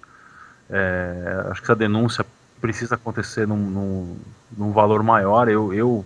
Se alguém aí tiver poder, eu peço que tente colocar você em maior visibilidade, para a gente poder denunciar e para as pessoas começarem a realmente olhar isso com os olhos bem abertos, começar a prestar atenção mesmo e chamar essas camadas de intelectuais para fazer a diferença. Porque não é possível que, diante de tanta denúncia, de tanta declaração, esse pessoal continua fingindo que não está acontecendo nada. Não, exatamente. E isso só vem a denegrir a imagem do nosso país lá fora, isso só denigre a nossa evolução, a gente está deixando de evoluir em vários segmentos. O Brasil, se o Brasil investisse em linhas férreas, como eu falei lá no comecinho, se tivesse uma boa distribuição logística, se tivesse uma boa distribuição da própria, dos pátios industriais, e se isso fosse feito de uma forma, se o governo tivesse preocupado com isso, com esse desenvolvimento, entendeu? Eu hoje duvido que o Brasil não seria uma das maiores potências mundiais. Com certeza. Entendeu? E o povo seria rico, e acho que o investimento intelectual teria que ser pesado, porque aí o povo seria rico e ninguém ia precisar de Bolsa Família. Exatamente. Entendeu? E se você não precisa de Bolsa Família, você não compra voto, você não ia conseguir. Esses políticos medíocres não iam conseguir se eleger. Com certeza, eu concordo plenamente. Tem que reverter. Pode falar. Tá dando eco. Isso a gente precisa. Então eu peço para as pessoas, para os intelectuais mesmo, para começar a se reunir. Eu conheço você há pouco tempo, a gente se conheceu numa ligação que eu fiz ali naquele rádio, na rádio web, como é que chama? Da Flight Music, né? Flight Music, a gente se falou a primeira vez lá, e eu não sei como é que existe isso, se existe ou se não existe, se você pratica isso ou não, mas eu acho que as pessoas deviam se reunir, algumas cabeças deviam se reunir, porque não tem como fazer uma mudança sem organização. Eu estou vendo essa marcha contra a corrupção, e eu estou vendo isso de uma forma muito... bonito, o princípio é bonito, Daniel, porque ela é uma coisa natural que vocês tentam abranger as pessoas de livre e espontânea vontade. Mas precisa formar um grupo. Esse grupo precisa se reunir, precisa se comprometer, algumas cabeças precisam... isso precisa ser dirigido de alguma forma. E não por uma única pessoa. Isso pode ser dirigido por uma comissão, mas isso precisa acontecer. Sim, porque se não tiver essa organização, dificilmente as pessoas vão começar a se concentrar. No mesmo dia da marcha, existiu uma festa de uma igreja, não lembro qual que é o nome. Os caras encheram o estádio, o Pacaembu, né? Exatamente. Os caras encheram o Pacaembu. Você vê a diferença. De ir lá reivindicar os direitos do que está realmente lesando a gente, não é a falta de religião. Entendeu? O que está lesando a gente é essa cambada de corrupto. E os caras não tiveram a moral de participar de um evento que, na minha opinião, é um dos eventos mais... eu acho que o princípio da marcha da corrupção hoje é um dos eventos mais puristas, eu dizer assim, porque não tem bandeira política, não envolve nenhum tipo de princípio, mas precisa de uma organização. E se existir centro de intelectuais, seja ele da camada que for, seja ela religiosa, qualquer for, essas pessoas têm que se... Acho que você ou outra pessoa, Daniel, não sei como é que vocês poderiam fazer isso, vocês deveriam começar a se encontrar, a marcar reuniões, porque é só assim que as coisas acontecem no mundo. Sim, não, eu Não estou concordo. falando só de Brasil, é no mundo. Precisa se reunir, precisa se conversar e abastecer, porque Inclu, a inclu, parte intelectual só se desenvolve com conversa. então, Luiz, inclusive tem um dos grupos que participa da Marcha contra a Corrupção, que é o Nas Ruas, é, ele está organizando um congresso acho que vai ser pro dia 9 de dezembro, então eles estão ainda ajeitando, né, ver o local e tal, e vão convidar Uhum. vários especialistas em várias áreas para discutir, né, isso aí também. Então, é uma iniciativa. Então, eu acho que assim, a coisa vai cada vez ser maior e vai cada vez ser mais organizada. Então, Eu essa. estou conversando com algumas pessoas, eu conheci alguns juristas, tá? Eu conheci alguns juristas, conheci alguns caras de dentro da OAB. Tem uma série de pessoas que estão olhando para vocês como se vocês estivessem em experimento ainda, sabe? E eu conversando com algumas dessas pessoas falei, gente, isso está acontecendo. Isso não é um teste, isso está acontecendo, isso já está rolando já. Sim, Entendeu? E está rolando a nível nacional, está acontecendo em vários lugares ao mesmo tempo, e vocês vão ficar de fora? exatamente. Entendeu? Aí ele falou assim, mas com quem eu vou falar? Uma Entendeu? Não possibilidade. tá, isso não tem uma. Que nem esse congresso aí, isso tem que ter uma divulgação. E precisa ter uma organização para isso. Eu acho que alguém, vocês tinham que fazer alguma coisa. Tinha que ter um local para as pessoas se falarem, entendeu? Sim, sim. Não, concordo. Isso eu concordo. É, e eu acho assim, com certeza vai crescer o negócio. E principalmente ano que vem, ano eleitoral. Aí é que vai ser intenso. Tanto é que eu acho que já está incomodando um pouco quem tem que incomodar, que você viu que o José Dirceu falou que era uma marcha moralista, né? Falou que. Inclusive ele quis falar que a bandeira que a marcha contra a corrupção defende é a mesma que o PT defende, tentando assim, já. Então, assim, se ele se deu ao trabalho de declarar isso é porque ele já está incomodado, né? Eu acho que eles acharam que ia ser só uma marcha, aí na segunda viram que não é só uma, aí agora a terceira atrapalhou pela chuva, então vai ter a quarta, quinta, sexta, sétima, e a coisa vai, entendeu? Vai longe. O que a gente tem que deixar claro aqui, essa citação sua me fez pensar numa frase. O que a gente tem que deixar claro é o seguinte: corrupto não é burro. Exatamente. A pessoa que é corrupta não é burra. Tá? Exatamente. Eu vou te dar um exemplo. Para mim, o Zé Dirceu é um cara corrupto. E ele não é burro. Você pega a história desse cara, tudo que ele fez, Com certeza. como ele prosseguiu. É um tremendo um canalha, né? Haja visto o que ele fez com a ex-mulher, a forma que ele voltou pro país e tudo mais. E esse cara não é burro. E se ele tá olhando, e se ele tá se incomodando, tá? Eu acredito que essas pessoas têm experiência, e essa experiência dá visão, cara. Esses Uhum. caras têm visão do que está acontecendo. Se está incomodando é porque realmente isso tem algum sentido. Agora, esse sentido ele só seria percebido, entendeu? Eu acho que dentro realmente de um conglomerado de ideias. Acho que tinha que juntar cabeças. Acho que tinha que ter uma diretriz. Acho que tinha que ter princípio. Acho que o princípio, acho que o maior princípio, entendeu? Dessa marcha contra a corrupção, eu acredito que seria a união de grandes pensadores para a formação de novas leis para alteração de tudo que vem acontecendo e para poder mudar.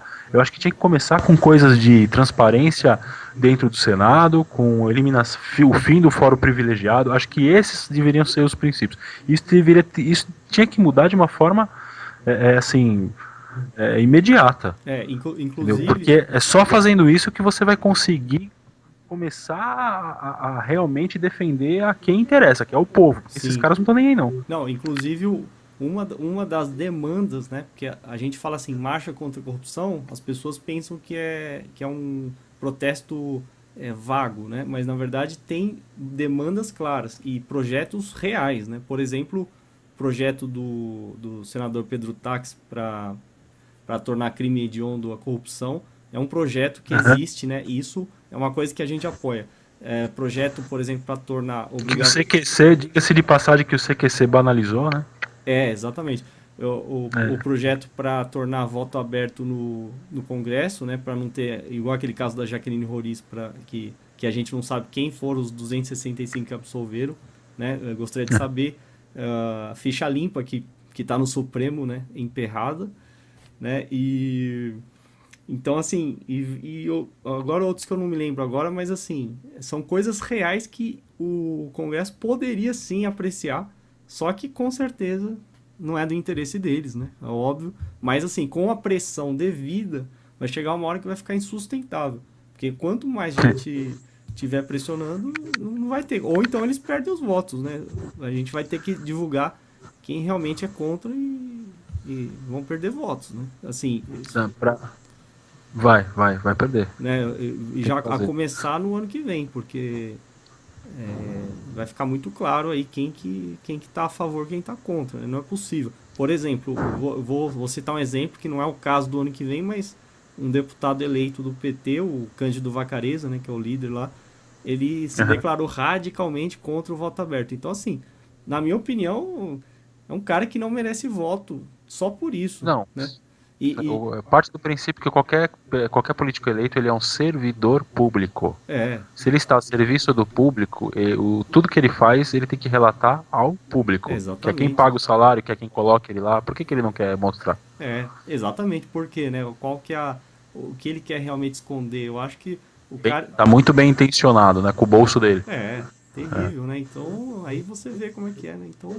Então assim, marcar essas Não, figuras e espalhar aí porque eles não podem ser mais eleitos. É inacreditável que o cara consiga ser eleito sucessivas vezes. cara, a gente tem um monte de exemplo de parlamentos que sobrevivem com similares senadores aqui, deputados com um salário 20 vezes menor e os caras trabalham muito bem. Exatamente. Muito Exatamente. bem. Você tem a Suíça, você tem uma série de parlamentos que trabalham muito bem. E você vê uma matéria, tem aí no YouTube uma matéria mostrando, se eu não me engano, não sei se é da Suécia ou da É, Suíça, da Suécia, tem um Suécia. da Suécia que mostra um parlamento e um cidadão fala: você não acha que o teu deputado, teu ministro, sei lá, ganha pouco? Ele fala: ele não tá lá para, eu não pago ele para ter luxo. É. Né? Eu lembro dessa matéria, eu assisti isso. Não, é exatamente assim que tem que ser. E aqui no Brasil é o contrário, né? Aqui Tá. essa, digamos assim, entre aspas, profissão de político, né? De deputado, senador, ela deveria, na verdade, ser um sacrifício, uma coisa assim que só o cara com os princípios mais nobres ia querer. E não, né? Eles fazem de um jeito que o cara mais vagabundo e mais corrupto, mais crápula, é o que vai mais atrair, porque tá cheio de. Eu, eu acho que na Holanda, Daniel, me corrija se eu estiver errado, eu não tenho certeza, mas eu acho que na Holanda desenvolveram sistemas que tudo que é feito dentro dos gabinetes e nas votações, no parlamento, tudo que é feito é mostrado, postado licitações e tudo, os gastos, tudo é postado isso de uma forma digital. Existia um projeto aqui no Brasil, eu não lembro direito de quem que era o projeto, mas era alguma coisa parecida. Hoje a gente tem tecnologia, hoje é possível fazer isso. Você pode, todo ofício entre, vou te dar um exemplo de cidade, vereador e prefeito. Você coloca lá um ofício entre o vereador para o prefeito para o vereador. O vereador recebe a reclamação da cidade, de um determinado bairro que precisa fazer um conserto, sei lá, melhorar alguma melhoria. E o cidadão não fica sabendo se o vereador levou isso a conhecimento do prefeito ou não. E às vezes o cara levou, só que como ele não é do mesmo partido, ou não pertence à panelinha da prefeitura, ele não consegue obter êxito. Isso Uhum. eu já vi, eu tenho amigos vereadores que já me falaram que, ele falou: Fernando, a gente tenta fazer, mas eu não pertenço ao partido X e eu não consigo participar. Os caras não me dão ouvido. Aí eu falei: por que não torna isso público? Ele falou: ei, quem que você acha que dentro da política quer que isso seja público? Você acha que o cara quer? Não quer. É. Então, eu acho que são essas atitudes. Eu acho que tem que começar por aí. Tem que começar a fazer tudo isso daí, o cara trabalhar abertamente. Para mim, uma das leis mais brilhantes aí que foi colocada é todo o funcionário público obrigar o filho dele, eu lembro que surgiu isso, obrigar os filhos e os herdeiros a estudarem em escolas públicas, que eu acho que isso melhoraria bastante o estudo. Né? Vamos partir do princípio aí desse problema do Lula aí em relação ao SUS. Acho que todo funcionário público, ele tinha que usar o sistema público de saúde. Ele é um funcionário público, entendeu? Ele tinha que usar um sistema público de saúde. E seus herdeiros diretos, filhos em idade escolar, teriam que estudar em escolas públicas. Não estou falando de USP, não, estou falando de primário, de secundário, teria que estudar em escola pública. Não, aí Eu acho que a gente ia ver isso quem. não vai ser radical. Não, e o interessante é que aí a gente ia ver quem é que realmente defende o setor público, né? Até que ponto, porque vai ter muita gente saindo fora porque para não ser obrigado a usar, né? Não, eu acho que moralmente falando, eu acho que se você é um funcionário público, eu acho que uma das cláusulas que deveriam existir, que deveria se implantar, é o seguinte: você vai ser funcionário público, você quer trabalhar para o governo? Quero. Olha, se você trabalhar para o governo, toda a tua conta bancária vai ser aberta, todo mundo vai saber o que você tem e o É. que você vai ganhar. Não, tem até um vídeo que eu fiz de um projeto de iniciativa popular, tem no Facebook, é Políticos Sem Sigilos, que Uhum. é propondo isso aí, é quebrar o sigilo bancário do cara, né? De tudo tem que ser transparente, né? Não Eu acho que pode. isso tudo. Pode Eu falar. acho que todas essas coisas, Daniel, isso aí, vocês, e eu me incluo nisso, né? Embora eu não participe ativamente da marcha, tá? Eu tive na primeira marcha, aliás, vou admitir por acidente, tá? Eu estava lá por acidente, acabei ficando lá no MASP, tá? Porque eu gostei do que eu vi. Sim. Nessa última que teve, eu não tive, porque eu não estava aqui, Uhum. tá? Eu estava fora, tive que sair para fazer executar um trabalho, mas eu acompanhei, eu vi que choveu, eu fiquei sabendo do evento que teve no Pacaembu, Pois entendeu? é. Eu fiquei sabendo de tudo isso. E eu acho que assim, que todas essas ideias, tudo isso que a gente está falando, acho que isso devia ser levado a cabo de pessoas que saibam, que conheçam os trâmites legais para que isso venha acontecer. É. Entendeu? Pessoas que realmente tenham. E aí existe uma pergunta que eu acho que muita gente deve fazer para você, Daniel, que é em relação à carreira política. Não existe hoje uma forma. Eu escutei aquela menina, como que é o nome dela? Que trabalhou na MTV, que hoje que trabalha, que tá a Soninha. Tá. É isso? É, a Soninha que acho que vai ser candidata a prefeita ano que vem em São Paulo, né? Prefeito. Eu escutei ela numa entrevista há pouco tempo atrás, ela falando que não tem outra forma dela mudar alguma coisa na política a não ser estando dentro da política. Isso aí não é verdade. Tá? Você pode mudar. É que lá dentro você tem uma maior visibilidade. Sim. Entendeu? Mas a gente aqui fora pode mudar. E essa consciência é que tem que ser levada a sério. É isso que a população tem que acreditar. Se isso não fosse verdade, as diretas já não teria acontecido. É. Embora com muita estratégia política, o impeachment do Collor também não teria acontecido. Tem uma série de coisas. E a corrupção, ela tende a ser controlada, porque eu não acredito no fim da corrupção absoluta. Sim, não. Mas eu acho que o controle ele é possível a partir do princípio que a população tiver consciência e saber cobrar, e saber como isso deve proceder, como proceder para fazer as mudanças. Uma das coisas é começar a trabalhar mais com. Eu acredito que a gente poderia fazer, o governo sério, a Dilma, ou seja lá quem estiver no poder, poderia começar a instituir mais plebiscitos, começar a fazer mais plebiscitos para saber o que realmente a população quer. Exatamente. Entendeu? Você vê, por exemplo, às vezes eu faço esses vídeos, esse último que eu fiz é uma proposta, também é um projeto real, né? Proposta de emenda à Constituição para aplicar o conceito da ficha limpa para servidor público, né? Ainda que muita gente fale que isso já existe na prática, mas o projeto aplica para comissionados também, que é o grande problema hoje, né? O comissionado Que é uma. que é indicado que sem passar em concurso nenhum. Então, por exemplo, é, é uma forma assim, eu peço para as pessoas votarem numa enquete no Data Senado, é uma coisa boba, mas assim, tá lá votando, né? Ela tá participando e tá fazendo uma pressão. Se tivesse um número de votos suficiente, vai chamar atenção, né? Se os políticos fossem realmente bem intencionados, a gente não precisava estar aqui discutindo isso. Exatamente, ainda tem essa, né? Mas o que você falou em relação ao controle, eu concordo. E outra coisa, a questão da impunidade, né? Porque você vê, o caso do mensalão, demorou tanto que, se eu não me engano, o crime de formação de quadrilha prescreveu, que é um absurdo, né? E a gente está esperando, né, ainda.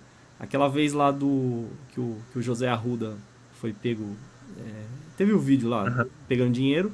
aham. Foi preso, depois solto.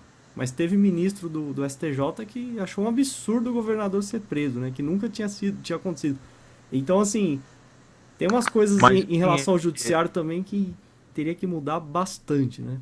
E aí é o mais difícil, né? Que é ter aquele rigor no cumprimento da lei e punição exemplar. Porque eles podem punir sim, só que às vezes tem um entendimento favorável a eles, né?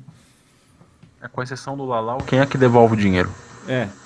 E aí, o Lalau ainda tá em prisão domiciliar, que é um negócio, eu considero uma aberração, né? O cara, É uma aberração, por né? tudo que ele fez, Isso aí não tanto, é uma existe. aberração. Prisão domiciliar. Eu não sei se você lembra que uma vez ele foi filmado subindo correndo a escada da casa dele, eles conseguiram filmar. Aham, eu É, vi isso, eu Ele, vi assim. ele não tava tão mal assim pra ficar numa prisão domiciliar, né? Então, eu falei, Houve pô, um momento de adrenalina, vai saber. é, Porque mas, ali é uma prática esportiva o que ele fez ali. então, pra você ver, né? Mas é isso, né? É. Mas eu, Eu pô, vou, achei, eu vou encerrar, já tá tarde aqui, sim, sim, a gente tá falando aqui pra quem, eu não sei quando que você vai postar isso, mas já são 4 horas da manhã. sim, mas valeu a pena a conversa, viu, É, Luiz? Porque eu gostei não, bastante valeu. e é bom que Eu isso, vou, eu espero que assim, eu vou, eu espero que essa conversa, ela gere uma discussão, né, em torno disso, porque esse tema aí que você abordou não se fala, praticamente não se fala de forma tímida, a gente lê alguma coisa do Porto de Santos, né, tal, mas a verdade é Aham. essa aí, A gente fala Porto de Santos porque é o maior, mas é em todos, tá, todos, Daniel? né? Isso é em todos. Porto de Vitória, Sepetiba, Itajaí, Paranaguá, são todos os portos que você for chegar, encostar lá perto, todos eles têm a mesma prática, cada um tem sua peculiaridade, mas a prática é comum em todos eles. Tá? É triste dizer, mas a indústria brasileira está sucumbindo ao dragão chinês. Tá? Eles estão tomando conta e se o povo, a população, não começar a se mobilizar, é difícil fazer isso, porque você está pedindo para quem não tem dinheiro deixar de comprar um tênis de R$ 200 para comprar um tênis de 50. É. Tá? É complicado fazer isso. Só que dessa forma, ele está quebrando o próprio país, ele está deixando depois ele vai procurar emprego e não sabe por que não tem. Hum. Entendeu? Então eu acho que vale a pena a população começar a ficar atenta. Os empresários acho que deveriam cobrar uma ação mais forte, sabendo disso daí. Não adianta tampar, não adianta achar que, mas eu também compro lá fora, eu tenho benefício. Para você que faz isso, você devia estar preso. Tá? O cara que faz isso devia estar preso, Hum. na verdade. E os empresários que dão duro aqui, que ralam mesmo, que é quem aposta, quem injeta mesmo, quem joga o país para frente, tá? Porque para a população devia entender que quem coloca o país para frente não é o político, são os empresários, tá? Concordo. E a população com força abraçal. É o pessoal que tem vontade, tá? Esse pessoal que fica acreditando em político aí tá ferrado, tem que morrer na miséria mesmo, tem que viver com Bolsa Família mesmo, Concordo entendeu? Porque é esses plenamente. caras que arrastam o país. E eles têm que começar a cobrar, porque isso é fato, está acontecendo e está se ampliando. E a China está dominando e os empresários aqui vão, ou se na pior das hipóteses, vão virar escravos desses caras aí. Exatamente. Não, é isso aí. Isso é possível, eu não estou aqui praguejando nada. É uma visão, não é uma visão pessimista, é uma visão plausível, tá? Por pior que seja, é uma visão plausível. Tá? Isso está acontecendo em cada vez em escala maior. Entendeu?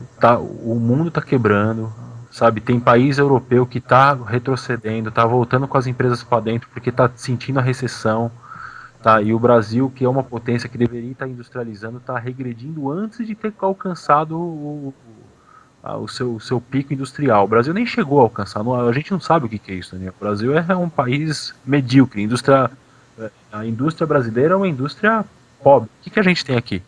A gente fabrica o que aqui? Avião e extração de petróleo.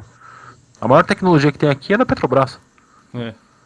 Não E tem aí, tecnologia nenhuma. E outra, os aviões, e grande parte da tecnologia que tem aqui, você fala, os engenheiros tal, você fala, o Brasil tem uma tremenda indústria de avião, os componentes são tudo estrangeiros, a gente não desenvolve nada aqui.